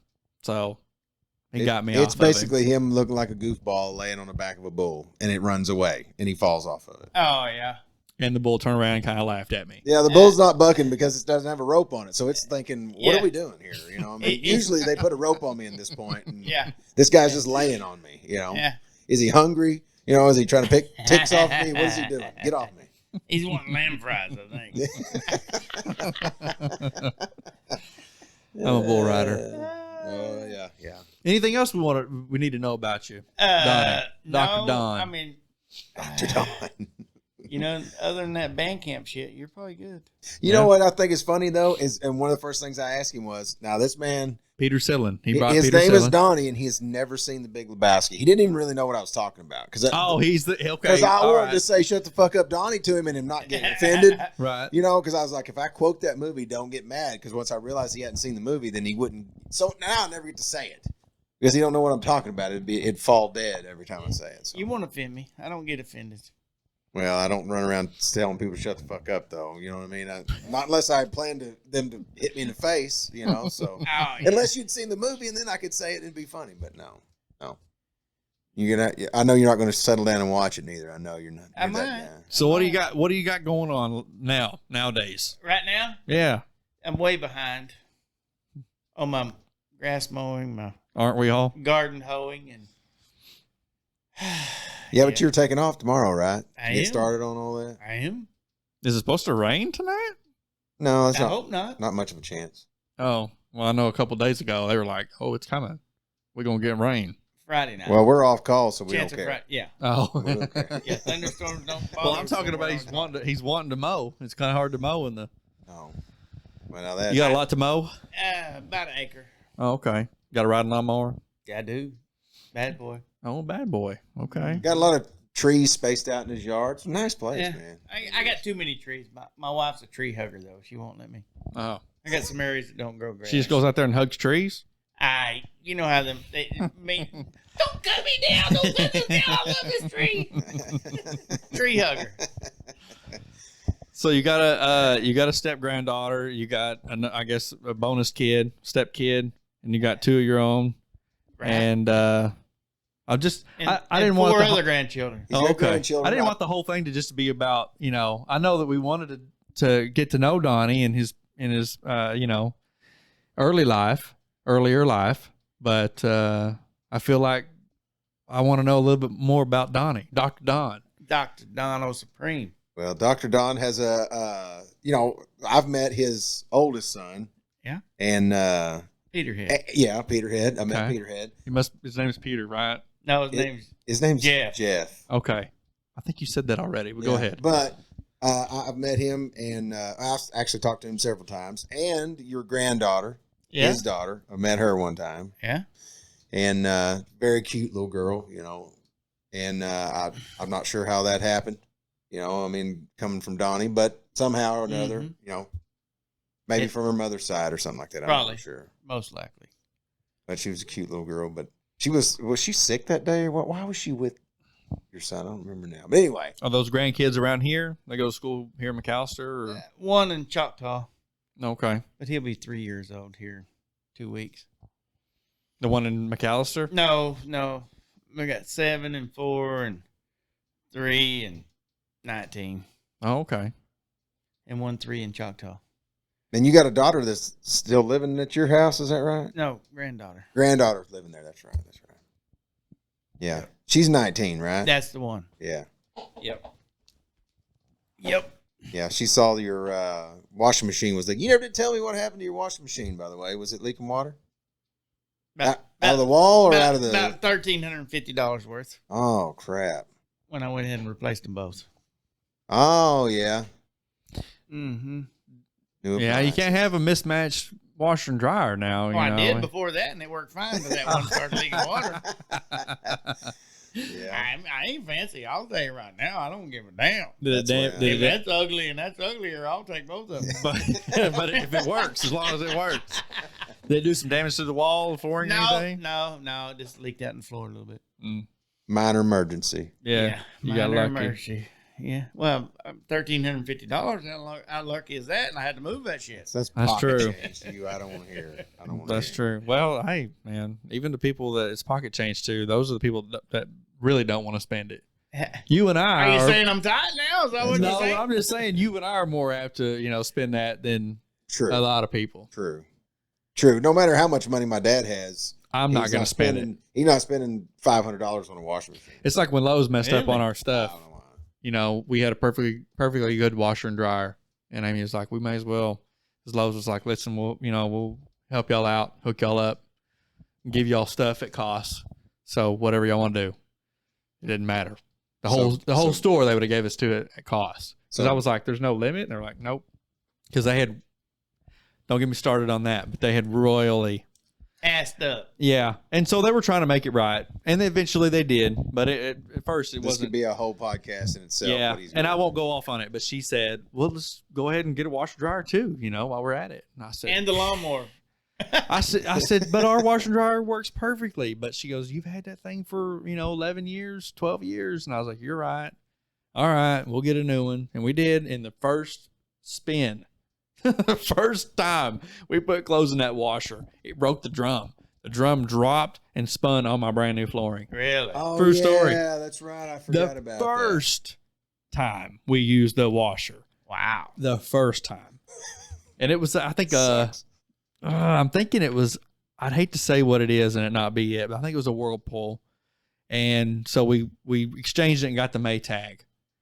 Actually, we went with another Whirlpool and the same thing happened again about a month later, except Really? it didn't hit the ground. It broke, the drum broke. And so I went with the Maytag. They weren't as pretty, but they got a 10-year warranty on the drum. Yeah. And I said, that's what I want. And it hadn't messed up. I mean, we've had them for several years now. But I hate to say it, but I got a Whirlpool. I'm trying to remember what ours are. We just got some new ones. But the old ones we had were Samsung. No, don't buy anything Samsung Junk. unless it's a phone. That's the only thing Samsung or a monitor. I got to be really good friends with the guy that fixes them because he kept coming to my house fixing my shit. I'm serious. You know, I got to be like, I think because we're getting our house ready to sell. I told him the last time he was there, I was like, well, man, it's hopefully going to be the last time I see you, you know? And he's like, what do you mean? I said, we're getting ready to move out of here. And he's like, are you serious? I said, yeah.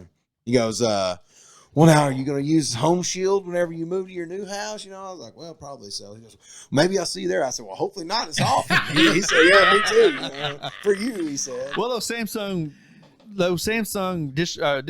washer and dryer, when you look at them, they look awesome. Oh, they look like a Mercedes. They look like a BMW. They look like top of the line. But when you get into them, open that thing up, look around, and go, oh, this thing is junk. Oh, yeah. This thing is junk. Well, you have to look further than just the outside. Well, Brandy bought these, and they look like Iron Man. You know what I mean? They were red and really nice looking. And yeah, but if you looked inside pieces them, of shit. that's what you got to do. That's what I did. I was like, these, no, I ain't falling for this. Yeah, and now you're getting to know why we podcast and why our podcasts are 3 or 4 hours long, because we can take off and talk about anything. Yeah, I was kind of hurting my feelings on that wash machine deal. How come? Because it's a Whirlpool? Because it's a Whirlpool, and I'm...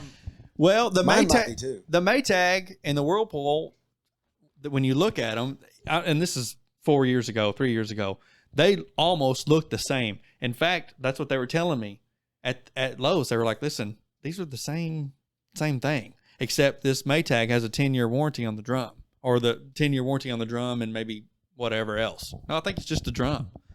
And I was like, okay. But I was thinking, but I really don't even want that Maytag now, because if I'm going to have this same issue in 2 or 3 years, I don't want to mess with it. Period. I'd rather just pay the money on some, Kenmore, because that's never done me wrong. And but they've been great.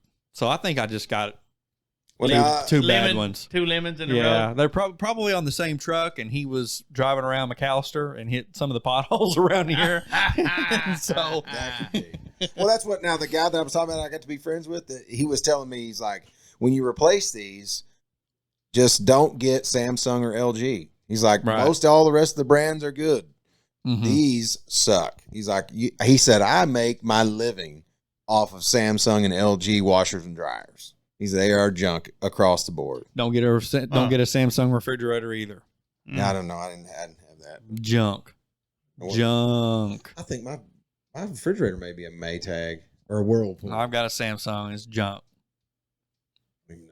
I just do what I'm told. I just buy whatever. She's like, I want that. I'm like, all right, give me it. Yeah. I do what I'm told. You'll have good luck with yours, though. I hope so. I only have bad luck. Good clean living, I hope. Yeah. Yeah, but you get real dirty at work all the time. That's because I work. I work. You get dirty? No. Him? He goes. Yeah. Hey, no shit. Hey, this is serious. We were using some. I love this. Hey, it's time. Yeah, it's I know. time. This is a point where you're going to get to hear me get treated like you get treated. Because finally. We were you talking about my hands earlier, and here you are. You don't even get dirty at work, bruh. Dude, and you working it. I hate getting dirty. I don't like it either. Well, I slung some shit all over my shirt the other day whenever we were there. We were using his tools, matter of fact. And we always use my tools. Well, you don't want to get dirty. I don't have any. I wipe all my shit down whenever I use it. Okay, everybody else, they just sling. Have you got a truck yet? No. Okay. It's been through 3. I'm on my 3rd one. He tears shit up. What he don't tear up, he shits on. Yeah. Well, they all had 200,000 plus miles. They need to give you a Ford. I don't know what they're going to do. Yeah, that's not what these guys all say. The 15 Chevy that I'm driving, everybody says it's the best truck that they've got out there. I think when it comes to like those work trucks, I think you'll have a group that likes Ford, and then you'll have the next group that loves Chevrolet, and then the next group. It's about like my Whirlpool. It's just, that's right. You just get a piece of junk sometimes. Well, I know the guy that got the truck that I'm driving now. He got it new whenever they got it, and I talked to him about it the other day, and he said, "I'm telling you, that's a good truck. It was a good truck the whole time I got it, and I really didn't want to get out of it whenever I got out of it." And he's got a Ford now. No, Chevy. You got a Chevy? He's the only one that has a Chevy. Oh, okay. He said that was a good truck when I got out of it, and dude, they have beat holes in the bed where they let shit ride towards the tailgate that sat there and knocked holes in the bed and everything else, but get in it, fires right up, drives good. But you don't like getting dirty at work. No. I got slung shit all over my shirt. I stopped in the middle of what we was doing and went and got some stuff and wiped all that shit off my shirt. Pitiful. Telling you.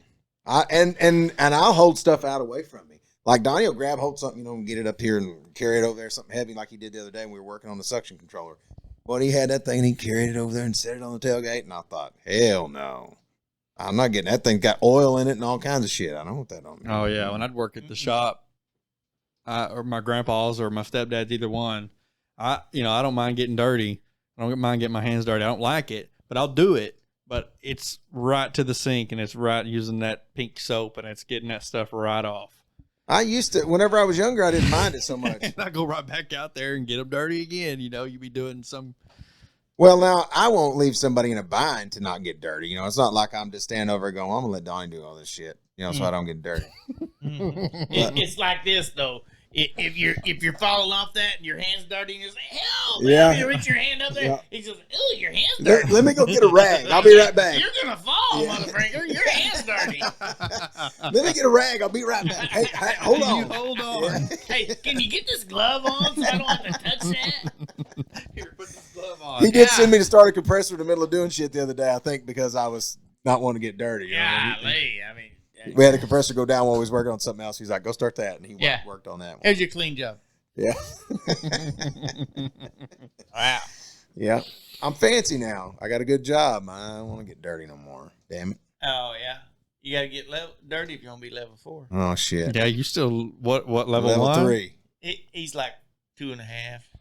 Well, you know what's bad is, okay, I got hired in a level 3, so I'm really excited about I was going back to the prison levels here. No. I want to know if what prison level what He's prison crash level. dummy. prison level. I'm Straight up crash dummy. I'm level 1, It's definitely. that red badge right there. It says 1. So y'all do the same thing? Yeah. Okay. We're partners. Like, we work together. And you're level 4? And is it the highest level you can get? That's correct. He's the dude. He's the guy. He knows. No, I'm not. Well, pretty much. And you're level 3. Mm-hmm. Stuck at level 3 for God knows how long. Why is that?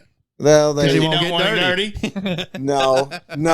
One of the first things they told me was you got to wait. There's like a time limit, like 18 months minimum before you can even move up. And so once you move up, is there what process is that? Like you have to take a test? You have to. Well, I think it's up to the people that are bosses. I'm sure they'll ask Donnie. Does this guy have any idea what Donnie, he's are you a doing? boss? Hell no, I'm not a boss. Mm. I'm that guy right here. Just 10 more. I need 10 more years. Well, he's been there a long time, so he's got some seniority that way, and he's buddies with everybody and all. Have you ever thought about working on a railroad? Maybe driving a train, being a conductor. Yeah, is that a thing on the overalls? Is that what that is? How are you going to stop? How are you going to keep talking right in the middle of Him doing that? I work that around was him. does he ever do that at work? He does shit like that all the time. That was a perfect king horn, bro. It really was. I know that. So this dude really does want to work on the railroad. Yeah. I would. I like the money. Yeah. It's good retirement. Yeah. Wouldn't be bad. He's got all that shit where he's at. Don't let him lie to you. I know. Mm-hmm. And he likes it just how it is. I have to remind these guys every so often how good a job they really have. Every so often I'm like, there's a lot worse shit out there to do than this. Yeah. We got this good job because we get dirty. We Well, ain't level 3 like you. Yeah, they try to fuck it up by getting dirty all the time. I was going to say, hang on a second now. So level 3s don't have to get dirty, but level 4s do. Pretty much. Well, But you get a pay boost at level 4. Is it worth getting dirty? Damn right. Okay. Yeah. 37 cents. I don't know about So yeah, I'm not doing that for 8 cents an hour now. So what are you doing with your life, man? Hurry up. Staying clean. Ask him how you can fast track. How can I fast track to level 4? Well, I was wondering why they bought me a bunch of new clothes whenever I went to work there. I mean, like they really did buy me several $100s worth of shit. Because I knew you weren't going to get dirty. Well, and then I started getting the idea. I was like, oh, it's because you expect me to get in here and get in this nasty shit. That's what it is. No, they're all as bad as I am about it. You know, I'm like, ooh, God, there's oil all over that. Right. You look at my work clothes. Yeah, he does get a Mine lot have dirty. stains on it and shit where I've been working. Yeah, Donnie does get busy. I ain't going, ugh. You and Jimmy both are we'll get right up in the middle of it. Yeah. Where I'm more of a, what tool do you need? You know, I'll go get it. Did you wipe them off first? Yeah, I'm I like, can't get my hand. Let me get double my gloves. yeah, I'm like, you want a socket? The one that's in your damn rat pack that's next to all that nasty shit? You got any more? I've got to get a soundbite on that horn again. Can you do it for us? Oh yeah. It's pretty damn good. It's pretty good. The grandkids like this one better though. Dude, we gotta put that shit at the beginning. That needs to be our It will be. we've been thinking about doing it. We need a The first time we did it, you were talking, and I don't have it on multi-track, so it's all on just one Oh. track. I know, and I forgot before I did it. Now I'm so I could have took you out of it and just use his, but I don't have it on multi-track. So while you were talking on that first one, that's why I asked him to do it again. Oh, well, Oh. you just like to make people do shit. That's what it is. That is It's something I impressive. wanted. Yeah. Yes, We'll stick it in our especially when I just said you should work on the railroad, and he came right out with it. You've been I ain't waiting scared. been waiting his whole life to get to do that. I want to get paid for that, but so far I haven't. Well, if we get paid, you'll never know. Right. You can, yeah. Hey, there's No, you'll know. There'll be signs. I'll have more tilapia in my refrigerator. Yeah. and I'm gonna take it out there and I'm gonna I'm gonna vacuum seal it. Looks like I caught it. Right. Yeah. And I'm gonna put a date on it. It's Hey, not- look at this fish I caught last year. Yeah, it's my tilapia. It's not even real tilapia what you get, right? From what I've read, it's not even real tilapia. And if it is, it's farm raised, you know? I don't know. I fish. I got my own fish. Right. Mine's a real fish. He Yeah. ain't gonna buy no fish. I don't buy fish. They got fish in the lake. He don't even Did you buy that shit. did you tell him about or did you know about Cody Parker's son, Brody, who I did. I do. That's awesome. do you know Cody? I know and- Cody. Oh, okay. All right. He's married to my relative. Oh, he is. Okay, Lindsay. That's right. I love Cody. I love Lindsay. I love the whole family. They are some, Actually, I'm kin to Glenda. The mother was. Oh, you're- just bonus. okay. Glenda, man, awesome. I love her to death. Oh yeah. Our boys play together, baseball and all sports, and they're good friends and stuff. So I thought that was the coolest thing, What is the coolest thing? when Brody won that boat He won a boat. and $15,000. Oh, this Lake is okay. Fork. Okay. Yeah. Okay. Texas. Yeah. Yeah. And he's how old? 14? 13. 13. You guys got to elaborate because there's plenty of people out here that have Oh, no yeah. idea what the hell Sorry. we're talking about. Yeah, Brody won Big Bass. It was 11-2, I think, or 11-4. It was big. Damn. And even Cody told me, he goes, dude, I was, because, you check them in. You can only check one fish in per hour or whatever. So, whatever hour you check that thing in, it's spent. If there's a bigger fish, it shows up. And Cody was even worried that there was going to be a bigger bass to show up, Lake said- Fork's known He for said, it. because sometimes there's a 12-pounder that'll roll up, and he goes, I knew we had a big bass, obviously, but you don't want to waste it, on the 10 o'clock hour or whatever Yeah. when somebody shows up at, 9:59 or 10:59 and puts in that 12. So he got big bass for that hour, $15,000, Wow. and then got And- big bass for the whole tournament and won that bass boat. That's crazy. Yeah. Huh. I just saw him earlier. He, $50,000 boat. yeah. Damn, really? Yeah, when we were going to football training, he was pulling it. It's the first time I've seen it in person. He was pulling it, and I kind of swerved over a little bit. I know he was thinking, no. I mean, he probably knew who I was, obviously, because he's seen my ride. He knows my ride really well, but he's probably thinking, man,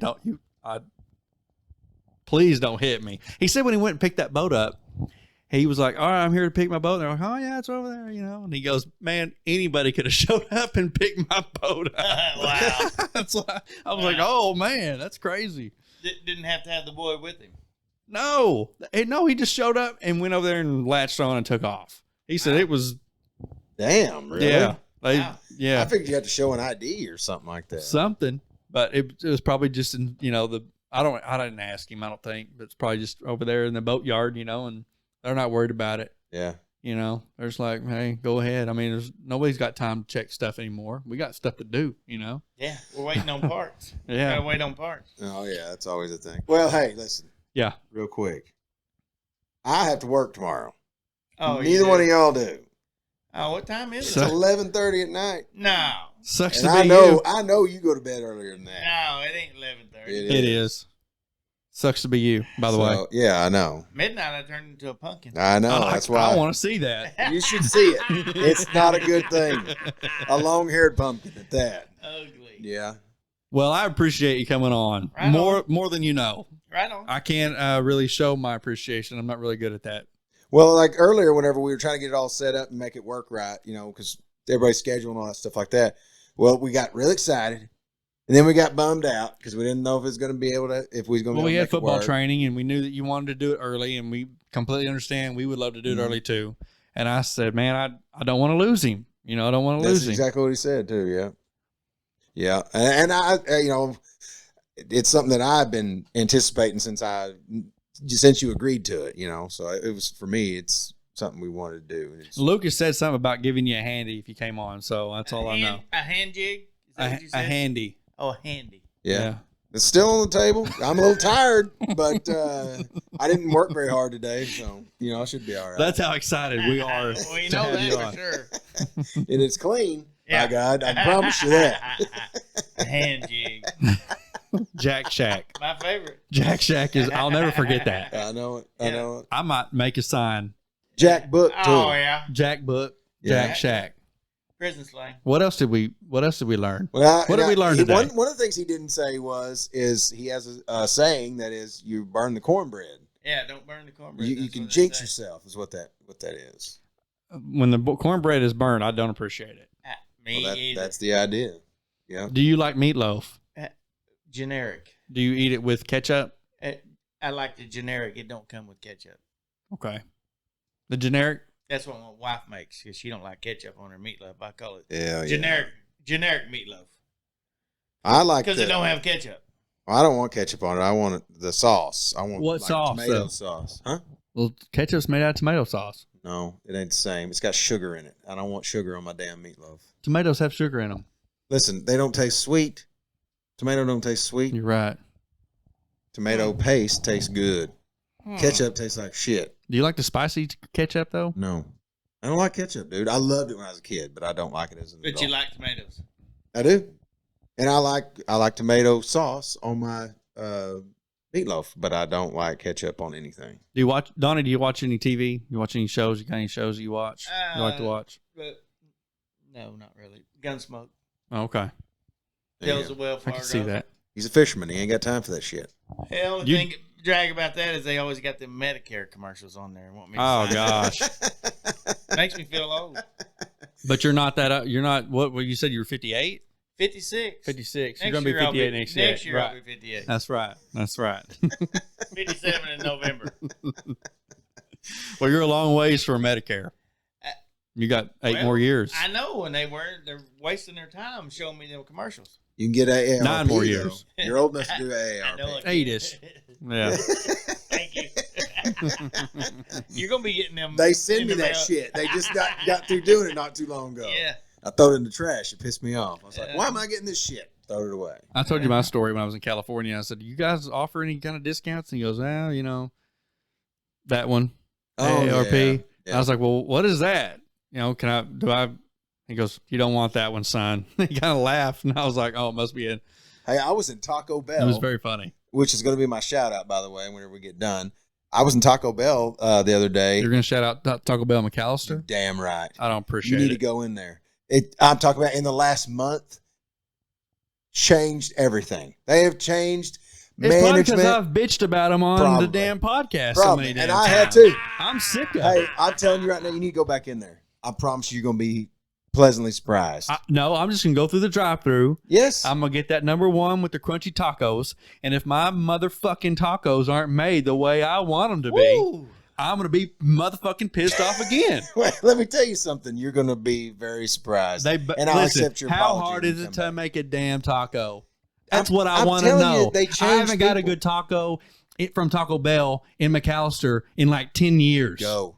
I'm telling you, I go. travel all over the country. I'll From buy California. you tonight. It's 11:30. We can still go. Okay. I'll buy. All right. From California, I'm that I'll video sure. it. From California to Massachusetts to Maine to Florida and everywhere in between, I go. I travel, right? Mhm. In that black expedition, okay, that I've had for 14 years. And there ain't a Taco Bell anywhere that makes shittier tacos than the one right here in McAlester, Oklahoma. I'm telling you. Not one. And I've been to some bad areas, some good areas. I've been all over, and that's my go-to. It's either McDonald's or Taco Bell. Yeah, because I'm working, so I'm doing a lot. I don't have time to enjoy the local food like everybody says I should do. Until you went to I don't Louisiana. have time for that. Yeah, I told them to Louisiana. And I met a good friend down there, Shane Duplantis, and man, he treated me good. Except for they made fun of you while you played cornhole because you sucked at it. Yes, And they're probably making fun of you right now as we're sitting here. But for sure. I don't want to get off Taco Bell too quick. Not a because shittier taco than McAlester, Oklahoma's I'm telling taco. you, if you'll go, they changed people. They changed management and all the people and cleaned it all up and did everything new.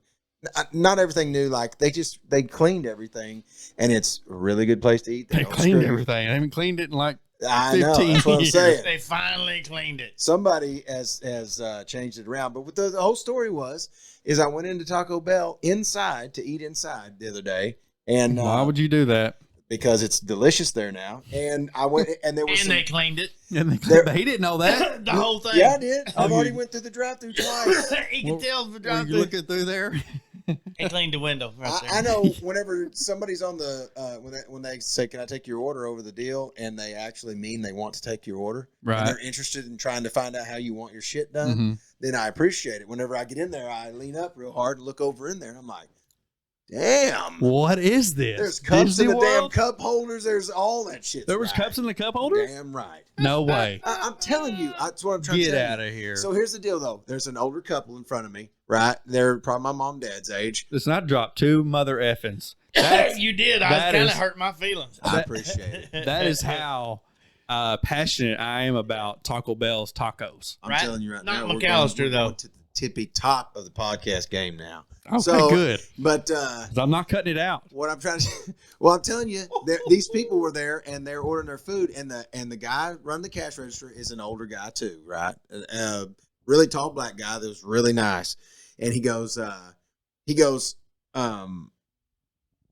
would you like, how did he say it? Something about a senior discount.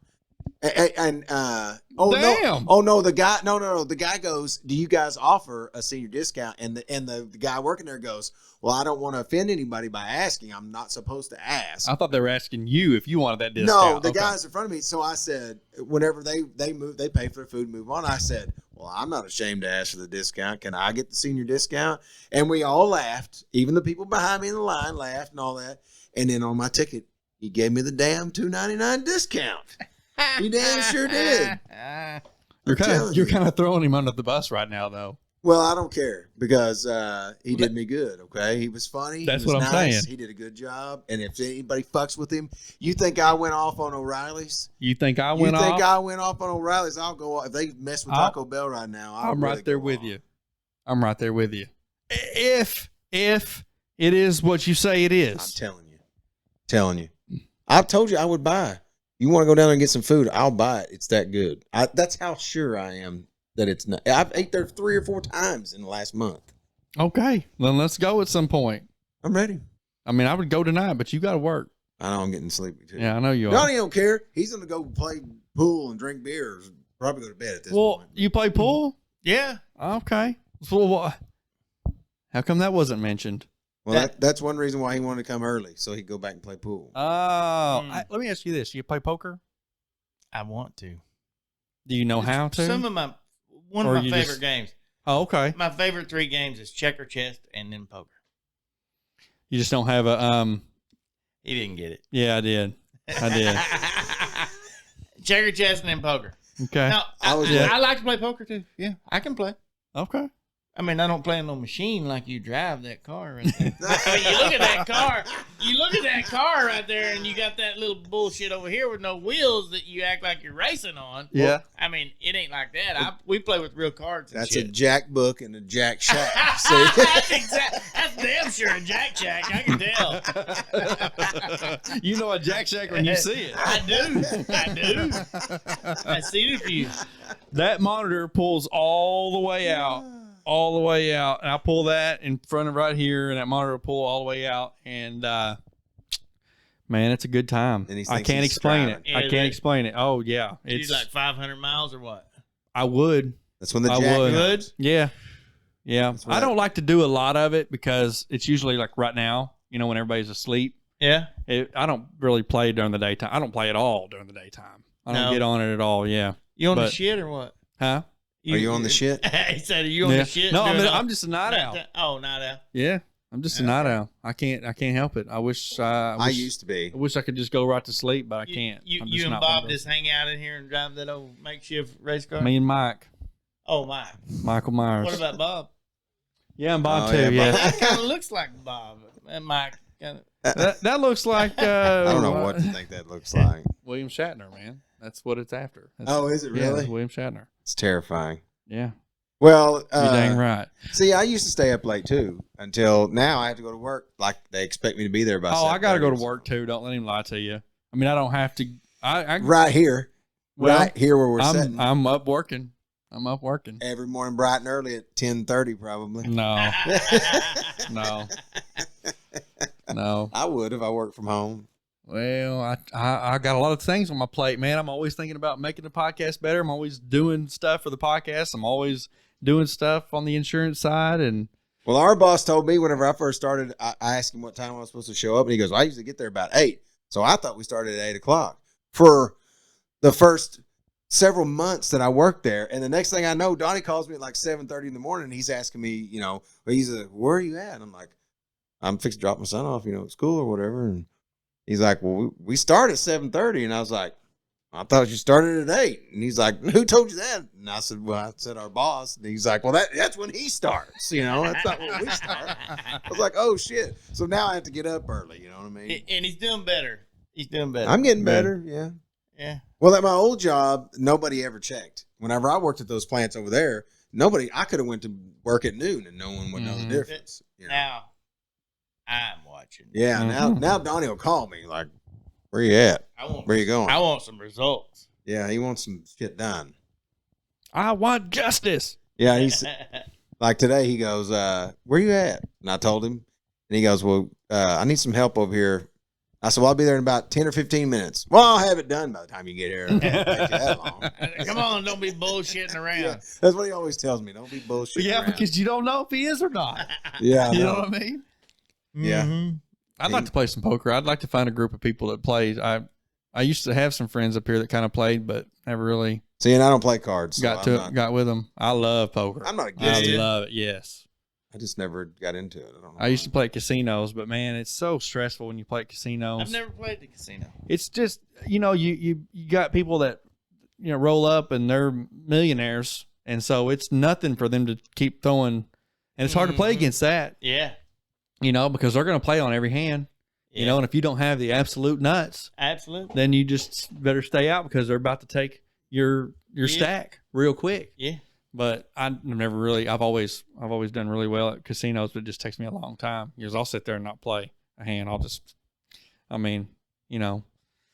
hold them. You like hold them? Yeah, you gotta be picky, man. You gotta be picky. And a funny thing happened at a casino one time. I got hit on by 3 women. They wanted me to take them back. Really? Yeah, straight up hit on me at Fire Lake Casino.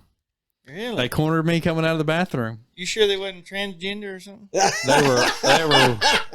They were all woman. They were all woman. Did you check them? Did you do a sack check? Let me check. Oh yeah. Well, hey, can I check your stuff? It was man, it was something else. It was good. It was a good time. Good time. I love playing poker at casinos. And that's all I'll say about that story. But I did. I got cornered. I got cornered. Have the faintest idea how to 3 play. older women. They were older than me. You know? Cougars. I think maybe, yeah, they were. I think maybe either they knew what I had or they saw what I had. You know, they They're saw. checking your packet. Is that what you're I telling had me? a lot of chips on the table. Oh, I thought Or you meant maybe your pocket. Yeah, I thought you was wearing tight pants or something. That's what I'm saying. Either they knew what I had or they saw what I had. So they either saw my stack or they knew I had what it, what it is I have, whatever that is. Know what I mean? Oh, okay. But that's a true story. You're not for sure either. I was sitting next to the. Oh, yeah, right. You're still thinking like, why are these bitches hitting on me? I mean, I realize they're old, but I'm young, and but I didn't want to come right out and say it. You know what I mean? Because you'd be tooting your own horn. You know the horn that you blew earlier. Yeah, that one. But you know the guy that owned Tinker, the guy that owned a painting company that he was contracted at Tinker.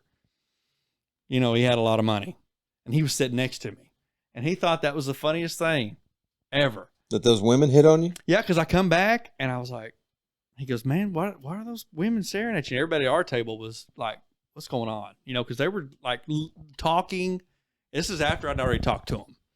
Well, they were pointing at me at first, and they were all wondering. And then when I talked to them coming out of the bathroom, then they were really wondering, you know. And I was like, yeah, you know, y'all was all coming out of the same bathroom. I didn't want, yeah. You go to the transgenders. There you go. This is a long time ago. There wasn't one of those. But he said, I told him, you know. And then the dealer came from another table, and he sat down, and the guys at the table mentioned it to that dealer, and he goes, wait, you're the guy? And dude, everybody busted out laughing because at that time they all thought I was full of it. They all thought I was pulling their leg. And when that dealer sat down that we hadn't been talking to at all, you know, because they switch dealers every, you know, so many hands or every 30 minutes or whatever. When he sat down and he goes, and they were like, oh my God. I was like, dude, I wouldn't make this up. You know, they're not, you know, supermodels, you know, they were pretty, but they weren't supermodels. Transgenders, you know. I mean, how hot could they be? I mean, they, you know. How far can you see up their pants? Right. If they've got an apple, they've got a banana, right? Well, usually 2 apples and a banana. Oh man! Gross. All right. Let's wind it up so you can go to bed. Yeah, I've had too much fun. Have we had too much fun? We've learned a lot tonight. We've learned a lot. Yeah. We learned a lot about Donnie. Yeah. And we learned a lot about, you know, overcoming and conquering, right? Transgenders. And getting hit on, transgenders. Yeah, you got to take them home. It's scary when they hit on you. Right. I'd rather go to their house. Oh, I told the guy, I said, listen, if I go down the parking lot and they're driving a Ford Pinto or a Ford Tempo or a Ford Taurus or a Chevy Malibu or anything like that, I'm coming right back up here, you know, because I know then what they're after. Yeah. You know, if I go down there and they're driving an Escalade, Navigator, something nice, then maybe they're just really wanting to party, you know, and have a good time. Right. But if they're after the old, you know, stack of chips that I had on the table, then I ain't getting it. I said, "You're gonna save my seat, right?" And he started laughing. He goes, "Man, you got to sit here forever. I got you. He said, "You leave here with them, you ain't coming back, sir." We know. You probably that's 3 dudes. Just so you know. I don't care what they think they are. That's 3 dudes. You ain't sitting next to me when you come back. Brings you with that smell. All right. Let's really wrap it up. You know, at this point in time, like we talked about before the podcast, we do shout outs. Right. Is there anybody or any company, any friend of yours, anybody you want to do a shout out for? Well, I got my wife up there working on the corner. Okay. So McClendon's. I was just Washington, so I was just saying, where? Stuff. What do you think? She's a prostitute? I got to work in the corner making honest money, boy. McClendon's, yeah. I'll do a little shout out to him. Okay. That's cool. My wife goes there a lot. Right? And your wife and my wife's probably both wives. Hey, maybe so. Maybe the same person. Well, I want to shout out to Taco Bell. If you like Taco Bell, this one that's in McAlester has turned itself around quite a bit. I'm not saying it's the best meal you're ever going to eat, but it's pretty damn good. It's good Taco Bell. It's back to being a good place to eat. It's good Taco Bell. That's what I want. Yeah. I want good Taco Bell. They actually care about what they're doing. I'll put it that way. Dude, when did you figure this out? And you're just now telling me. It's been about a month. But I've been making I've been making sure of what I've been seeing though. How many times have you went? Well, I told you 4 times I've eaten there. And it's been the last same. month. It's been good. Yeah, every time. Because we did a shout out for the other Mexican restaurant. Yeah, and Eric Kitchell called me out on that. That's because he's picky. Called you out on that, not me. He called you out because you're the one that. Yeah, they didn't like El Pacifico. You know, actually, I said I'd eaten there once and it was great, but I did say that it was, that's just been one time. I've eaten there numerous times. And it's good every time. I like. He did not appreciate it. But one of the guys that listens to the podcast didn't like it. Oh yeah. What did he say? Trash. He said maybe he said prison food. I forget what he said. I don't know. But anyway, he didn't appreciate me saying that it was good. And I thought everybody I know of thinks it's good food there. So I don't. He may not want to try Taco Bell. If he thinks El Pacifico sucks, he may really want to stay away from Taco Bell no matter what. He may be like Rick like that. Right. The guy we work with he's never eaten at Taco Bell. What? He told me. Where else? He's never eaten it. You can't believe that guy. There was somewhere else, some big chain that he had never eaten. I don't remember. He's like, I don't eat those places. You don't eat fast food, No, he don't like fast food. Well, I want to give a shout out to McAlester High School baseball. They left. They're going to state. Yeah. They left this evening. Rolled out in a bus, and they play tomorrow. Yeah, they're letting kids out of school to go watch it, which I think is kind of cool. Very cool. Yeah. Very cool. Yeah, because the Carters want to go. So they win tomorrow, and they're going to play Friday. And they play Friday, then I think they play the championship on Saturday. Really? Hell yeah. Who do they play tomorrow? Who did they? Piedmont. Yeah, that's right. That's who they got Piedmont? first. Mm-hmm. Yeah. Where the heck is Piedmont? It's up by Tulsa, isn't it? Man, don't get me to line. I think it's one of those Tulsa schools. I'd have to look it up, to be honest with you. But, the head coach is Coach Mullins, and he's also, our baseball coach for our boys. Been on the podcast before. We've been had on him the podcast, yep. Oh, yeah. Yeah. So I got to see him last night. He hadn't got to coach any of our games so far until last night. Yeah, he's been. And our boys, man, they've been slacking, okay? And we've been trying to jump down their throats, and they're just like, who cares, But then Mullins shows up. Wait till he gets, He did. Right. He did right at the end of the first game, and we were getting beat by Stigler. And we just had that, I don't know. But anyways, dude, he said, jerking not in that ass. I told him, I was like, listen, what you're seeing right now is not even a taste of what they've been doing. I'm not going to sugarcoat it, And then after the game, there's another McAlester team up there.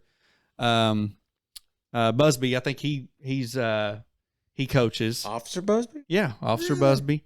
So he's got Jeremy. Is that his first name? Yeah. Okay. Well, he's got a squad. And so they were all coming over there and talking to Coach Mullins, and we were all hanging out talking. And, and we're talking about our boys, Mullins is putting it on him, He's like, it's on me. I've been, haven't been able to, because every time we've got a game, they've got a game. High school, And I was like, no, you're just being too nice, I get it. He's feeling a little guilty, because he's a humble guy like that, though. Yeah, and he's like, it's on me. Now, of course, when we go after the game, he talks to him. He's like, listen, you guys got to straighten up, and he's doing, he's giving him the whole coaching them, but he's taking blame for it, in the public. I'm like, no, don't do that because it's not your fault. It's their fault because they're, we were just not playing baseball like we can do easily, But anyway, so shout out to him. Yeah, he's definitely. Well, you can tell this is his first year of coaching high school this year. I mean, this is his first year. It ain't his first year coaching by no stretch of the imagination, but he's having some success, and that's always a good indicator right there. Yep, I agree. That's kind of what I was trying to get at, but you always say stuff better than I do. Sorry, I didn't mean. No. I didn't mean to upstage you. I've just got 5,000 words going in my mind at all times, and it's hard for me to get them out. Well, I was lucky, and I was just sitting there formulating it while you were saying it. So I appreciate that. That's why we have this podcast. Well, and vice versa. But anyway, yeah, thank you Donnie Short. Yes. Appreciate it. This podcast is going to be available everywhere. Everywhere you listen to podcasts, it's going to be available on Apple, Google, Spotify. You can actually watch it on Spotify now. You can actually watch it on Spotify, and you can watch it on I YouTube. didn't know that. Yeah, Spotify's got video now. I mean, yeah, they're big in the podcast game, dude. Are we going to call it Buddy or are we going to call it Fish? What are we going to call I have it written down. We're going to call Dr. it. Don. Honestly, I wanted to call it Donnie Short Life After Meth. He said it earlier, and I thought it just was perfect. Well, we can do that. But we don't have to. Well, in the description, though, we got to call him Fish. You know, because we always have to write a description. We got to say we had Donnie, in quotations, Fish Short this week. Right. Visited the Jack Shack. The Jack. Yeah. No. Yeah, we I visited the Jack Shack invented the Jack Shack. with Donnie Fish Short. Yeah. No, he said no. Hell yeah. Well, this episode is brought to you by Black Line Insurance Group. Thank God for Black Line Insurance Group. Yeah. So I got my insurance. Give me a call or send me an email, text message, however you want to do it for anything you need insurance. Oh, God. You're getting a headache, too. Or No. you've had one. Mm-mm. Rubbing No, your that fan's drying my eyes. Oh, okay. Mm. All right. Well, thank you again, Donnie. Thanks Appreciate again. your time. Right on. You're I feel getting like sick, we too. probably need to have him on again. We can do it. I don't feel like we've scratched the surface. If we can get him to do it, you never know about him, you know. I thought he was going to try to back plumb out on this. Well, as I long as... almost backed out this evening. Really? Yeah. How come? Because I thought y'all was trying to do some shady shit. He's like, Well- why are we changing out? I feel like if we don't touch your butt before you walk out the door, There's a want good- an attaboy. there's a good chance you'll come back Yeah, on. I want an attaboy. Hey, they told me in prison if you quit 30 days before you discharge, it's just a hustle. Okay. That is so messed up. Nothing Man. carries on. That's so messed up. Just a hustle. Man's got to have money. No, you know what they say about them bridge builders, you know. $20, $20. Yeah.